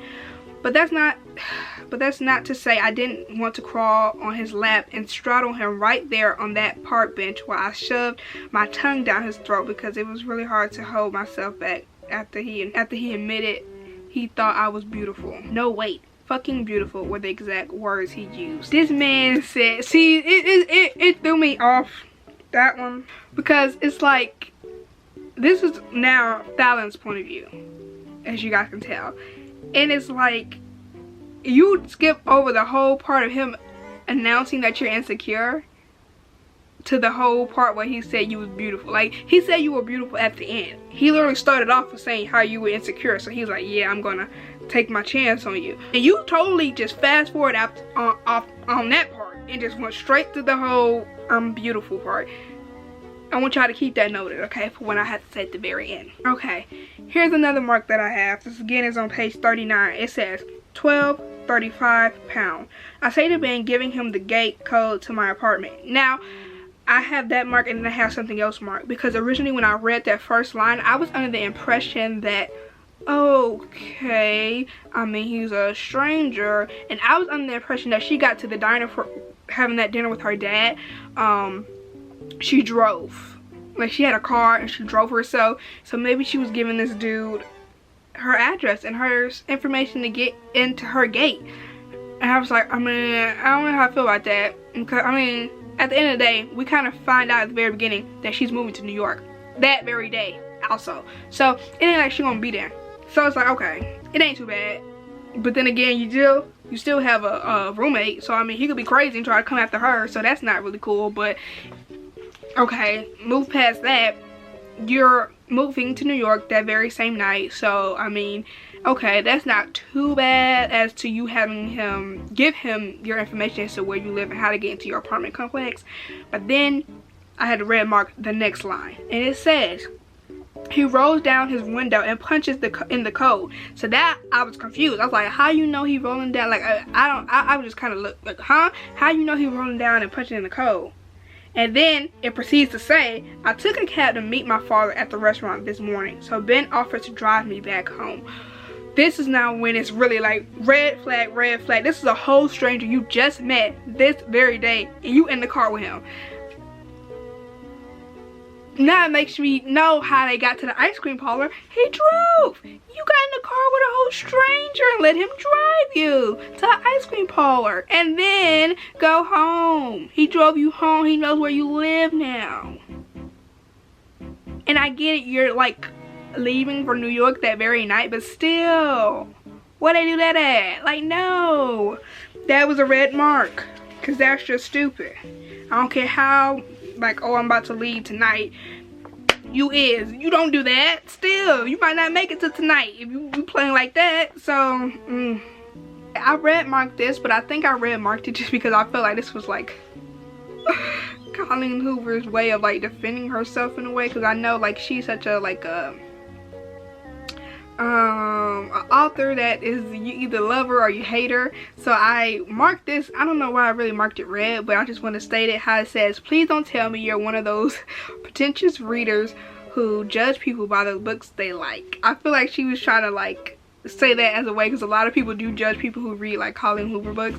So I don't know, I just felt like that was why she had that in there. You know, they also had this whole thing where like he's a writer and then she's an actor and she loves reading, and she talks about how she has a TBR pile, excuse me, and all the books she has to read and how she loves romance and stuff like that. So they talk about that like in this book as well. Alrighty, the next red mark I have is on page 45. At this point, again, I just told you guys about the red mark about how they got to her apartment complex. So at this point, they're at her apartment. Can you guess what red mark I have on page 45? Let's go ahead and get into it. It says, I shake my head and grab the dress from him, hanging it back in its spot. I grab one of the few long sleeve dresses I own and I pull it off the hanger. I like this one. His eyes fall to the dress he initially picked out and he pulls it off the hanger and shoves it at me. But I want you to wear this one. I shove the dress back at him. I don't want to wear that. I want to wear this. No, he says, I'm paying for dinner, so I get to choose what to stare at while we eat.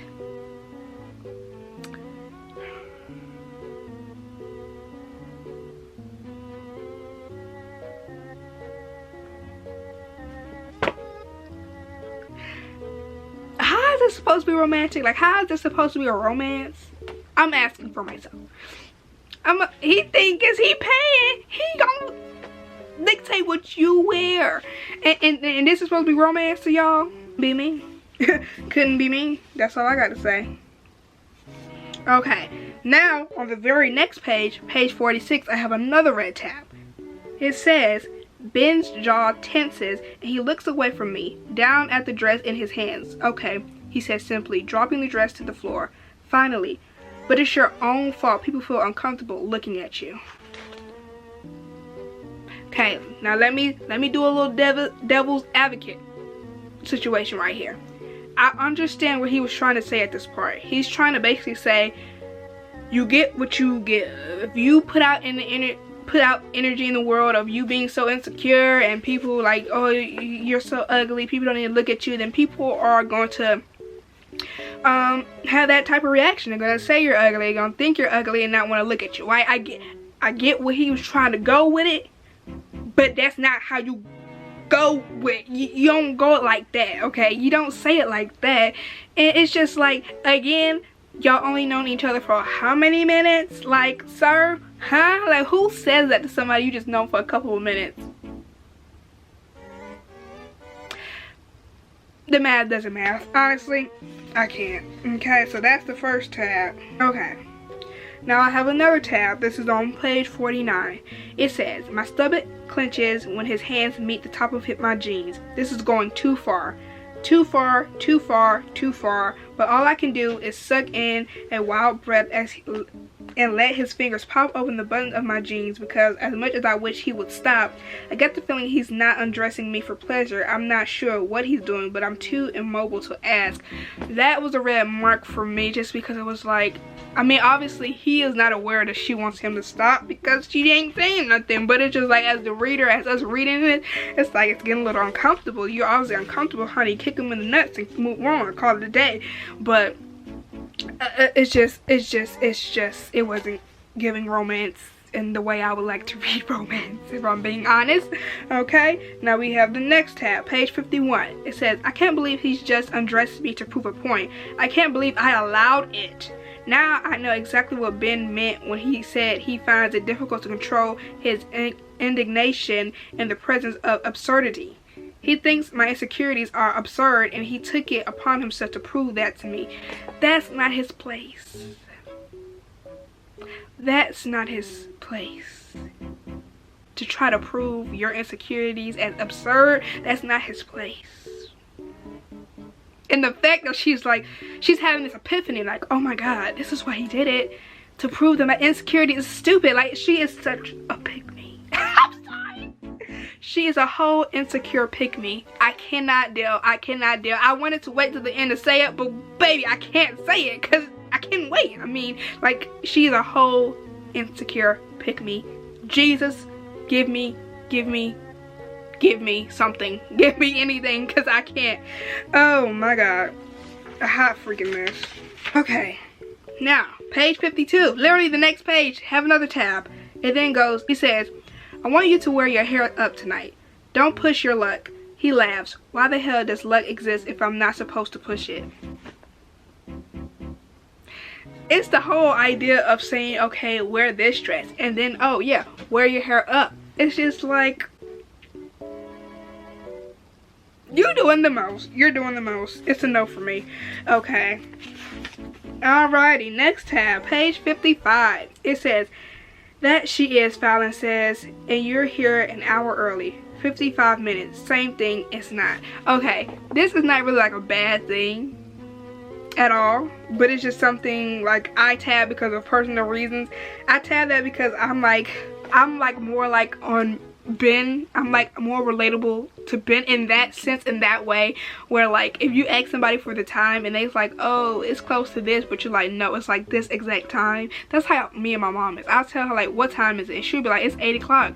But I look at the clock and it's like 7:52, and I'm like, no, it's not. It's not 8 o'clock. It's 7:52. It's not 8 o'clock yet. Why do you keep saying 8 o'clock? 8 o'clock is when it's 8 o'clock. And I don't know. I don't know why I read like that. I should have put that in another color. I should have put that in another color, but I did red because honestly, I hadn't had anything, as you can see from this point on. I have nothing that's like green. All that's just blue. And so I think I didn't get to green stuff later on in the book. So I marked it red. But it was nothing really bad for that one.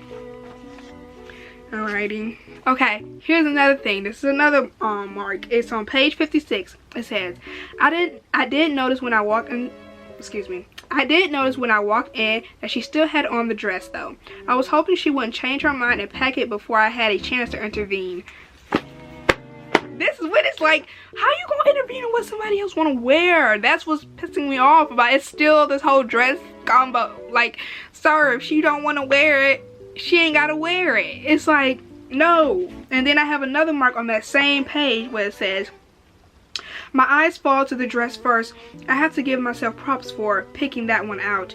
There's just enough showing at her neckline to keep me good and happy, but I'm not even positive I'll be able to look away from her face long enough to stare at her cleavage. See, no, like I know he tried to save it at the end saying, oh, he might not have had no time to look at her cleavage because he wants to look at her beautiful face. Bitch, you got it fucked up. Like, you can't try to slide that in and try to save yourself after the very first part of you talking about you did a good job picking her clothes out and all you get to see a good enough amount of cleavage of hers.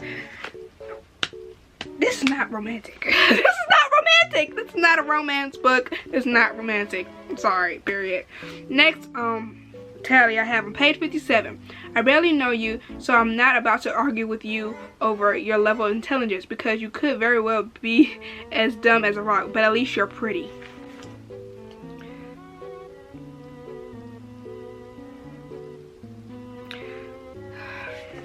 Alrighty. Some of these I'm gonna just look at the camera and we just gonna move on. That's just what we gonna do. We just gonna move on. Alright, next tab on page 60. I wonder if I'm the only one who has ever touched her scars before. I've had accidents in the... Oh, this one. Oh, this one. This is... Okay. I don't think there's anything in this book that's supposed to be funny. But the tears that rolled down my face, I really wish I had caught it on camera. The amount of tears I had that came out of my eyes, onto my face, laughing so hard at this part. Because it was the audacity. It's the fact that you had the audacity to say this. I couldn't help but laugh because I was like, did he really just say this? Like, did he have the audacity to say this? Let me read it. It says, I wonder if I'm the only one who has ever touched her scars before. I've had accidents in the past where I've burned myself attempting to cook, so I know what it feels like when I burn heels.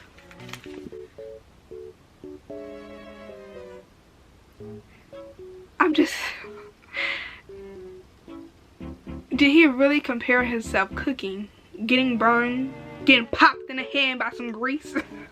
That's what I imagine, like him cooking, some grease pop on him, and he really compared that to having 30% of your body burned, 4th degree burns, 30% of your body covered with 4th degree burns. He compared that to him cooking, getting popped by some grease on a skillet. He compared those two things. That's what he did. When I tell you, I laughed so fucking hard because it's not funny. It's just the fact you had the audacity to compare the two. Like they were the same thing. And I know what you're going to say. Well, if you go to the very next page, he defends it by saying, but her scars are a lot more prominent than a superficial burn. So he says that. But baby, before I could even get to that part, I was dying laughing. Like he had the whole audacity. He had the whole audacity. I really couldn't, I could not believe that Colleen Hoover thought that was like, I get it, you try to defend it by saying, oh, well, you know, of course that's not as prominent as her scars. But the fact that that was even needed to be said in this Colleen Hoover, we didn't need that. You didn't need to add that. And that was just a whole hot mess. Period. Whew, Jesus. When do we get to the good stuff? I only got a couple tabs of those, baby. We're gonna have to wait a while because all these are just blue. Okay, next blue tab I have. This next tab is so funny. This is so funny. It's so funny. Page 65. It says, grab my boob, Ben. He totally reads my mind and grabs my boob. Grab the other one. God, he's so telepathic. First of all, he's been fiending over your boobs since he met you at the damn diner. It's nothing about telepathic energy. Y'all don't have that, ma'am. Y'all seriously do not. He's been fiending over your boobs for the longest since he met you. That's literally the first thing he was looking at. It was either your ass and your boobs. That's it. That's all. I hate to break it to you. Like, y'all have no, like, type of energy to where y'all can read each other's mind. It really is not like that. That is hilarious that she really thought. Oh, that's funny. That's hilarious to me. Alright, another red tab. Not really so bad, but it's just like, you have the audacity. Again, this is on page 74. It says, insta-love. I nod. When two characters meet and supposedly have this great connection right off the bat.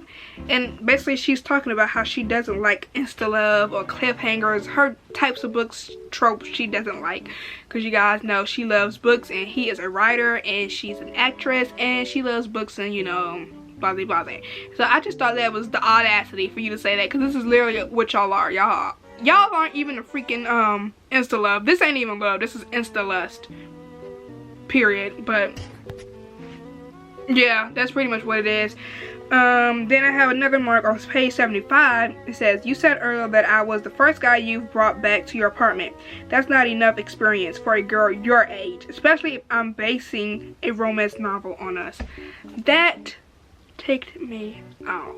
That felt like a personal attack on me, because I'm older than Fallon at this point. She's 18, and the fact that he said that's not enough experience for a girl your age, what is that supposed to mean? What is the age? What's the experience you should have with, you know, like dating, kissing? That's what, because they have like this whole like deal set up thing. If y'all know, again, this is a whole book of spoilers. So I ain't gonna really go into much explaining on what part I'm talking about. I'm telling y'all the page so y'all can go if y'all want to, you know, compare, contrast, notes in the comments down below. That's cool too. We should all know pretty much who's staying here in this video at spoilers. We all know what's going on. What is the age? Well, I mean, what is the experience you have at a certain age of that? Yeah, I felt a personal attack because I'm older than her and I ain't had no experience like that. Like, excuse me? Make it make sense. What is the experience you should have at that age at 18? Like, so how are you supposed to know anyway? Like, what a girl should have, what type of experience she should have at that age? Boy, goodbye. He swore he knows something. Okay, y'all, we finally made it. We finally made it to something good. It took us, what, how many pages?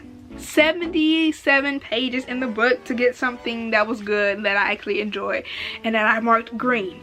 So I'm gonna go ahead and read it. It's all of page 78 and 79. Now, this is the airport scene. You guys should know, but basically, he screams, "Fallon!" My eyes flick open. I turn around and Ben is standing at the revolving door. He begins running towards me in slow motion. I cover my mouth with my hand and try not to laugh as he slowly stretches out an arm like he's reaching out for me. He's yelling, "Don't go yet!" as he moves slowly through the crowd of people. People from all directions stop to see what the commotion is all about.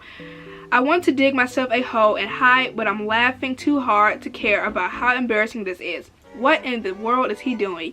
When he finally reaches me after what seems like forever, a huge grin spread across his face. "You didn't really think I was just going to drop you off and leave like that, did you?" I shrug because that's exactly what I thought just happened. You should know your own boyfriend better than that. He takes my hand in his hands. He takes my face in his hands. I had to create angst so I could try to make this kiss a 10. He presses his mouth to mine and kisses me with so much emotion. I forgot all the things, everything. I forget where I am, who I am. There's a guy and I'm a girl, and we're kissing, and that feels the knots in my stomach and the chills on my skin and the hand in my hair and my arms that feel too heavy, and now he's grinning against my lips. My eyelids flutter open, and I didn't even know kisses could really make eyelids flutter open. But they do, and mine did. On a scale of 1 to 10, he asks. The room feels like it's spinning, so I suck in a huge rush of air to try not to sway. A 9, definitely a solid 9. He shrugs. I'll take it, but next year it'll be an 11. Promise. He presses a kiss to my forehead and releases me. He begins to walk backward, and I'm aware of everyone in our vicinity staring at us. But I can't help but not give a shit. Right before he reaches the revolving door, he cups his hands around his mouth and yells, "I hope the entire state of New York laughs at you." I don't think I've ever smiled so big. I lift a hand and wave goodbye as he disappears. It really was a 10. So yeah, that whole page 78 and 79 I marked good, just because I thought it was so freaking funny, and it is such like what a Hallmark type of movie, or any, you know the cliche romances where it's just like, you know, he comes out to her at the airport screaming and stuff like that, and it was actually pretty stinking cute. I ain't gonna cap. So I did mark that green. I thought that was really cute. Alrighty, then we go back to the bad. So on page 87 it says, "I try to play cool to not come off nervous, or worse, excited. I've studied enough romance novels to know girls like it when the guys are somewhat aloof. I read somewhere those kind of guys are called alpha males." Jesus, take the wheel. Take the wheel, Jesus. Oh my God. I just feel like when he says that, and we know that Fallon gives him a list of books to read, I feel like it's not like just romance books that she's talking about. Like, I genuinely think she's talking about these books right here. That, don't get me wrong, erotic books are in the whole romance category, but there's like a whole like subcategory of them in a way. I really think she's talking, like, I don't think she's talking about no Get a Life Chloe Brown. What else is a nice little romance? I know a lot of people like Red, White, and Royal Blue. I personally didn't enjoy that, but I know people like that and consider that like a romance, like stuff like that. You know, the rom-com, fluffy, cute romance. Like, she didn't give him none of that to be talking about no alpha male. She gave her some erotic crap, okay? And don't get me wrong, I have, of course, a whole full shelf of them, so I read them. So I understood what he was talking about, but nobody be really like, no, you're not gonna ask nobody about their like book boyfriends, and they gonna tell y'all about any of these motherfuckers in these books. That's period. If anybody tells you about any of these motherfuckers in these books, you need to pray for them, cause that ain't, cause they toxic too. I ain't gonna care what you, they is toxic, but they rich and they fine, and I mean, I don't know. It's just a book, you know. But yeah, I just wanted to throw that out there. I feel like she was giving him a whole bunch of erotic books talking about them, and she wouldn't talk about the cute little rom-com books, but that ain't none of my business, okay? Anyways, page 88. Oh yes, he continues to go on talking about the whole alpha male thing. So page 88, he says, be a jackass, counselor, just a little bit. You can do it. Why would you want to be an asshole to somebody you post to like? Like, that's not good. Ugh. Yeah, no, didn't like it. Alrighty. Then we have page 97, another red mark. I think Ben has more alpha in him than he gives himself credit for. The whole alpha thing is red mark. Red mark. I don't want to hear about no damn alphas. Okay. Next mark I have on the same page, it says, this is when she's talking about one of her experiences with another guy, because the whole thing about her going to New York, they set up this bet. Well, basically now, Ben has to like write their story and write how every November 9th they meet up at the same place, same time. Sometimes it's different places, but they'll tell each other that night that the next night will be this place, because they don't have each other's phone numbers, no emails, they don't follow each other on social media, none of that. But you got to already know that. Anyways, so she's telling him about the experiences she's had, because they set up this deal where she has to live life and, you know, have people at New York laugh at her, stuff like that. And, you know, she has to get more experience for her age, so she needs to be dating guys and kissing them and blase blase. And he's gonna be writing their love story, writing a book, a romance novel, even though he swears he doesn't like romance books. But she's like, you need to write romance novels, and that's why he's like got the whole alpha thing, because he's been reading some of her books and then some, because he's just like enjoying the romance novels, whatever. And so then she's talking about the experience she's had with one of these guys, and how she basically says how when we were making out, he insisted the lights be off, basically, like, I guess because of her scars and her burn marks. And so I red marked it, not because necessarily anything wrong with Ben or Fallon, but it's just the fact that a motherfucker had the audacity to try to make it to where she had to turn off her lights just so you can kiss her because of how she looked. Bitch, I would have slapped the shit out of him, period. But anyways, yeah, that was red marked. Then I have another one. It says, okay, here's another thing. It says, he was really nice about it and didn't ask me to keep going, and if I'm being honest, that bothered me a little. I kind of wanted him to console me and act like he still wanted me, but he seemed a little relieved that I stopped it. Why would you see the insecurity is really just coming alive? Like, why would anybody in their right mind want somebody to continue doing something if they know that they don't like them in a way, or like they're not feeling them? Why would you have to be some type of insecure to think that's cute? Like, no. Right, another mark. This is on page 99. And the only times I'm not completely enamored by you are the moments you're feeling sorry for yourself, because I don't know if you realize this yet, but you're alive, Fallon. And every time you look in the mirror, you don't have the right to hate what you see, because you survive when a lot of people don't get that lucky. So from now on, when you think about your scars, you aren't allowed to resent them. You're going to embrace them because you're lucky to be on this earth to see them. And any guy you're allowed to touch your scars better thank you for that privilege. This is like a big thing for me and why it pissed me off a lot. This is again red mark. This is page 99 and 100. I didn't like that because it gave off two things, right? What was one thing that I said it gave off? You ever heard that saying, right? It reminded me of two things. Do y'all ever remember that saying, like, if you ever said something, this is not fair, or whatever the case may be, and somebody hits you with life's not fair? it reminded me of that, and I hate that. I hate when people say that so much, because it's like, I feel like in a way it try to invalidate how you're feeling by saying, and again, this is the other thing that it reminded me of, like, have you ever said, complain about any little old thing, and then an adult or even your parents will hit you with, well, some kid doesn't have this, or some kids don't have that, what you have. It's like, even if I don't complain about what I'm complaining about, they still not gonna have it. Like, no shade, that's just the facts. It's like, it's like you're trying to invalidate how I'm feeling, because to like, and in a way, that's what he really did. He tried to invalidate how she's feeling about herself. Mind you, this happened when she was a whole 16-year-old girl, excuse me. She wasn't a whole adult or something like that, who's like, you know, not going through the transitions of like breast and periods and all that stuff, and just like, you know, 16-year-old stuff. Like, she's a kid. This happens to her, so it's the audacity of you to have this whole mindset, or try to enforce this mindset on her, that she can't feel anything or have any type of feelings or negative feelings about herself, because, oh well, people die, you know, and you're not dead, so you should be just thankful.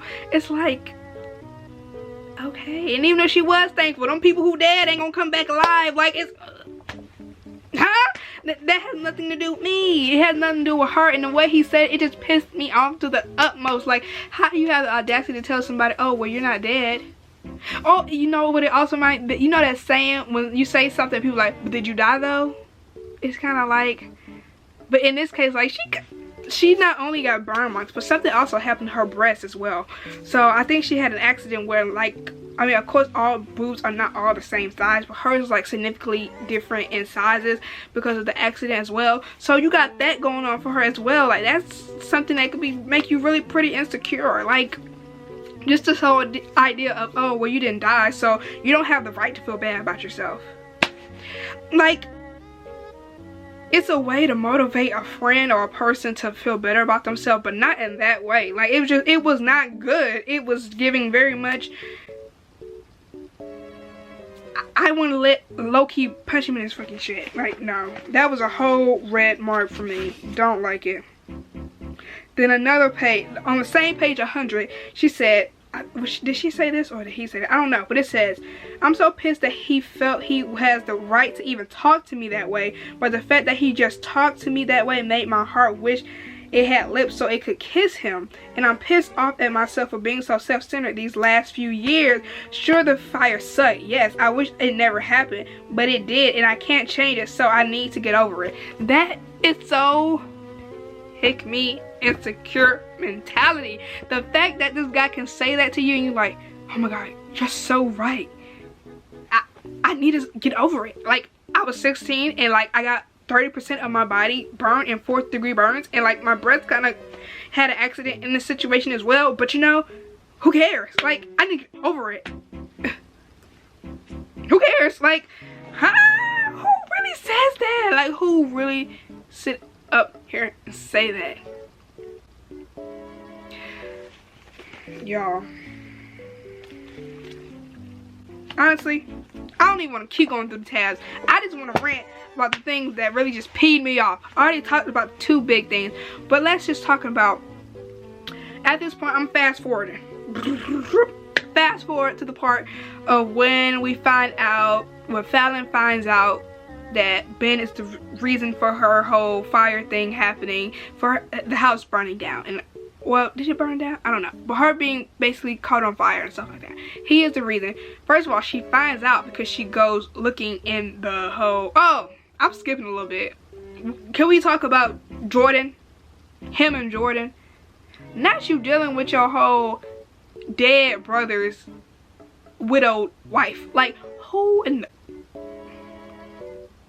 I'm gonna just say that and I'm gonna leave it at that. But let's just go back to the fire thing.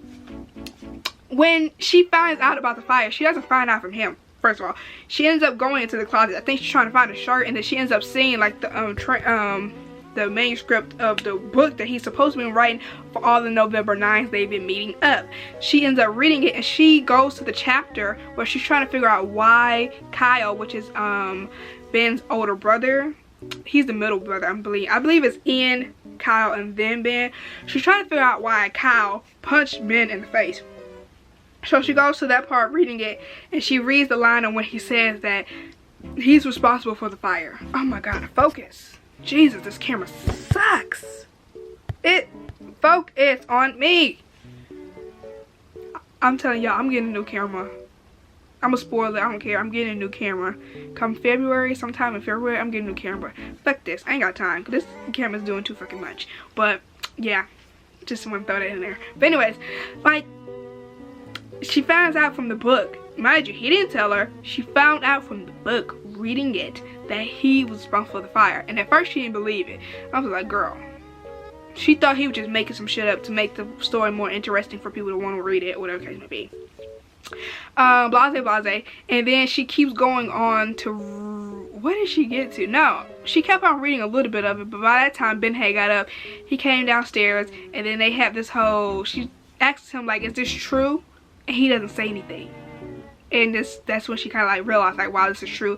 You know, she like doesn't want him to touch her or nothing like that. She's trying to get away from him. She had already called a cab. So by the time all this goes down, the cab's there, she runs out and he tries to go after her. He then throws the manuscript all in the cab, trying to get it to her, like, just read it. But she ends up like either pushing some of the pages to the side of the cab, or she ends up throwing some of them out of the cab while the cab is driving away. And she looks back in the rearview mirror and sees that Ben is on his knees, like holding his head, like he fucked up. Okay, and that's the end of, I think, the 4th November 9th, whatever. And then I think it was a total of 5 or 6, girl. I don't know. It was 5. So that was the 4th November night. So now we go to the 5th November night, and she was like, I'm not leaving this place. I'm not leaving my home. I'm never leaving my house on November 9th. Like, I'm staying in this house forever. She was not going to go meet him at the little diner place. She wasn't doing none of that. And by the way, by that time, she's already moved back to, Los Angeles? LA? I don't know. Y'all know. And so, you know, she got this whole thing about, first of all, can we acknowledge how this man is always able to find where the hell she's at? Because, I mean, I understood a little bit as to how he found her at the club with the new dude, with the geese or the ducks or the whatever the fuck he had stitched onto his jeans, that dude. Okay, because the boyfriend of Amber, he told him where to find him, because he went back to their old apartment. Again, you get in the car with a stranger. His ass was able to go back to your old apartment when you used to live there with your roommate, and then ask the boyfriend of the roommate where y'all was going and where she was at. You see why you don't get in car with strangers? Because they can always come back to your freaking place. You see how I bite you back in the ass? But anyways, that happens. But how the hell did he know where she at this new place? Because she doesn't stay at the same place with Amber at this point. And the 5th November 9th meetup, she don't stay at the same place. She stays something completely different. So the fact that he was able to drop a box on her doorstep with the manuscript of November 9, which is the story I guess he was creating for their whole romance or whatever. How was he able to know where she was at? I highly doubt Amber was telling him where she was, because Amber was texting her that very morning, or I think, yeah, cause it was like 12 a.m. or something like that, saying, I can come over and have a sleepover, you know, basically trying to give her, like, be comforting to her because of the whole situation. And I'm hoping that the boyfriend still didn't snitch and say where she was at. Like, how does he know this? This is just not. Does anybody know how he knows where she lives? Because I don't remember. I don't know how he found out where she lived. But anyways, that happened. And then so she sees that it's the manuscript. She leaves it on her kitchen counter. She goes back to bed. She don't even mess with it. Now, before that, her mom texts her saying she was gonna come over and bring her some breakfast. She was like, okay, whatever. So blase. Fast forward till she wakes up. She's debating if she wants to take a shower or she wants to go out in the living room. She ends up going out in the living room, and she sees her mom reading the manuscript. Yeah, she's reading the manuscript, so she's reading what Ben wrote about their love story. And she also gets angry, and she goes and tries to take it out of her mom. Well, she does take it out of her mom's hand. She's like, how dare you? Why are you reading that? Whatever the case may be. Then she tries to go and throw it away, but then her mom stops her from throwing it away. And that was a red mark for me. I'm not going to pick up the book, but I know for a fact I red marked it, because it was the fact that the mom was like, you should just give him a chance.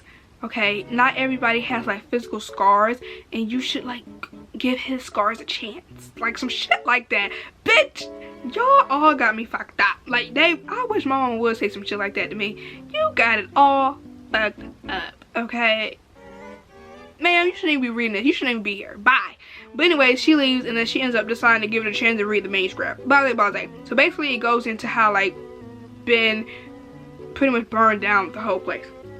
Now, I'm not gonna go into detail because again, like I said, this is a whole spoiler. So at this point, we all should know what's going on. We all should know the story. I ain't gonna repeat it. Let's just talk about the shit that got me effed up. Now, I showed you guys this in the reading vlog how I kind of caught on before I read the actual line that maybe Ben's mother had committed as because of Donovan, which is, you know, Fallon's dad. I caught that on. I was like, because he kept talking about how much she loved love and all this and all that, and then I'm trying to connect her being this whole lovey-dovey person, and then why the world you burnt down that place, why you burnt that, set a fire at that house. But then he said something along the lines of, she doesn't seem like the type of person who would like commit S over just a man. And that's when I was like, tell me she was not sleeping with dad and had something going on, and then he like broke off with her, so that's why she, you know, did what she did, and that's why he got revenge. And originally I was on that for a long time, and then when it all unraveled as like him seeing her deceased on the ground, and then, you know, him going to Donovan's place and like seeing Donovan like kick over the gas bin and like throwing a rag on the ground, and he was just like not satisfied with how Donovan was reacting to his mother committing S. So he was like, why you don't hit your car? So, you know, he basically set his car on fire, all that crap. And so for the longest, I did really actually think, sorry if you guys hear my dog barking in the background, but I honestly did think that that was like what it was. That was the case. Like she literally did that because of Donovan. But then, you know, we ended up fast forward into Ian being able to read the note, because she left an S note, and he was Ben was not able to read it because he was just, I don't know, he was just stunned. I feel like, I mean, again, a 16-year-old boy, a child, sees his mother deceased on the ground. Yeah, I'm gonna be shook too. And he just didn't know how to respond, so he wasn't even studying like the note.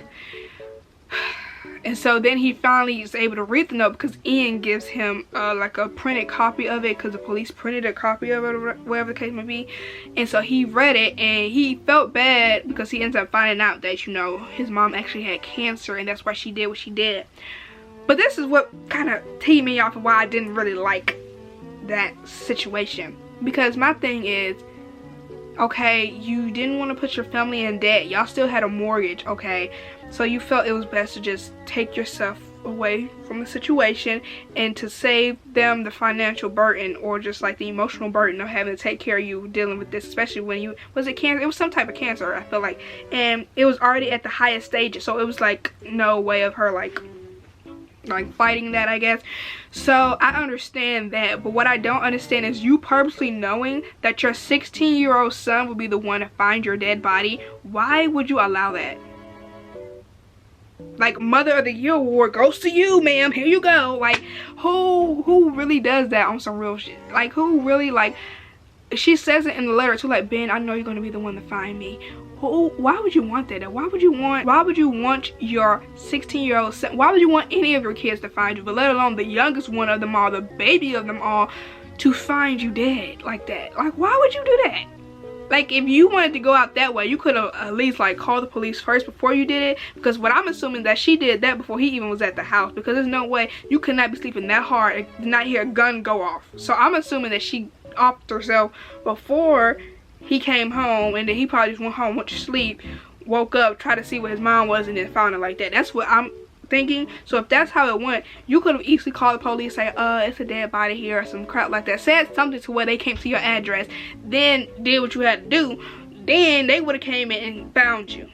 You get what I'm saying? Like, none of your kids would have had to see you like that, especially your youngest one. I was like, that was kind of messed up. That was kind of grimy. I ain't like that as the mama did that. That was kind of fucked up. As a mama, you should have set that up a whole different situation to where your son would have never found you out like that. That was kind of messed up. And it just,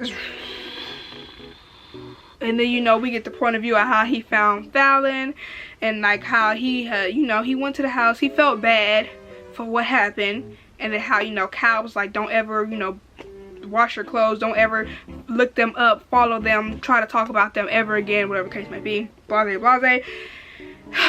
And then fast forward, and now I'm going back to the point of view of now Ben is like sitting at the diner. This is out of the whole context of them reading the manuscript, but this is like the real world for them. Ben is sitting at the diner, it's about to close, and she ain't came, and he just assumed that she ain't coming. And you know what, I think that's what would have really saved this book for me, if she had never shown up. If she had never shown up and she like really got some confidence from this guy, like she claims she got so much confidence because of him, use that confidence to never see him again and move on with your life and find better for yourself, because he was not it. He didn't even tell you that he set up the fire. You had to find out yourself. But the audacity of Colleen Hoover to make it to where at the very end she ends up coming. She ends up getting a tattoo that symbolizes, similar to what his tattoo symbolizes, where it's basically two things that you love meet up together, basically like something his mom was talking about, while she has a tattoo that kind of represents their dad. Their dad, me, Ian, Kyle, and Ben, were the two things that she loved the most, and she combined it together. So that's why he got a tattoo of poetic and music staff on his wrist. So she got two things that she loved to, I guess, represent her love for him. And this is what really ticked me off. It's the audacity of her to apologize. I'm gonna read that though. I'm gonna read that. I'm gonna read those. Where is that? Let me read that. Let me read it. Okay, this is on page 305. I'm gonna read this. Okay. You were 16, she says. You had been through one of the worst things a child could ever experience. That is fact. I'm not denying that that's not true. That is very much true. Your actions from that night weren't because you were a bad person, Ben. It was because you were a scared teenage boy, and sometimes people make mistakes. Okay. You carry so much guilt for what you did and for so long. You can't ask for my forgiveness because there's nothing to forgive. If anything, I'm here for your forgiveness. Because I know your heart, Ben, and your heart is only capable of love. I should have recognized that last year when I doubted you. I should have given you the chance to explain it then. If I had just listened to you, then we could have avoided an entire year of heartache. This is where I have to stop the line. Let him explain what? After you found the manuscript, he didn't even, it's a whole different ball game if he would have came out and sat her down and be like, Fallon, I need to tell you something. I am the reason that you have the burns. Okay, I set the car on fire that set your house on fire. And then she just got mad, upright mad, and just left. And went on and didn't let him explain. That would have been a whole different situation. That wasn't what happened. You found the manuscript in the damn closet and you read it, and then when you asked him was it true, he didn't even say nothing. So it's like, the fact that you had the audacity, Colleen Hoover, the audacity to sit up here and make it seem like she needed to apologize to him. And then she was like, you don't need to apologize. I need to be apologizing to you. Baby, I've been thinking the couple of days that I finished this book and seeing what I wanted to say in this video, this ending part of this video. I've been thinking and trying to figure out exactly what is it about these two that actually make them love each other. What is it? Because I really couldn't find anything. I mean, again, when you really think about it, they've only known each other for about 24 hours. If you look at all the minutes and the hours they're together within these 5 November 9ths, it's literally about 24 hours y'all knowing each other. Let's be honest. So what is it that y'all could possibly love about each other? You know what I came to the conclusion? He loved her ass and tits, and she loves a guy that finally gave her attention that ain't even no good attention. It's a clip. I'm gonna insert it in this video. Hold on. I'm gonna insert this clip. Y'all know the figure skater Tanya Harding, right? Y'all know you know it's a scene in I, Tanya. Robbie, something like that. It's a scene in there where she plays Tanya Harding, and she's having this scene with her mom. This is at the scene where she gets married to what's his name, Sebastian Stan, but his character, the person he's playing, is Jeff Gilloley, whatever his name is. And her mom, we already know her mom's abusive, so I'm not condoning like her mom at all, but she has this scene where she talks to her, and it's like, you married the first guy who called you pretty, or some shit like that.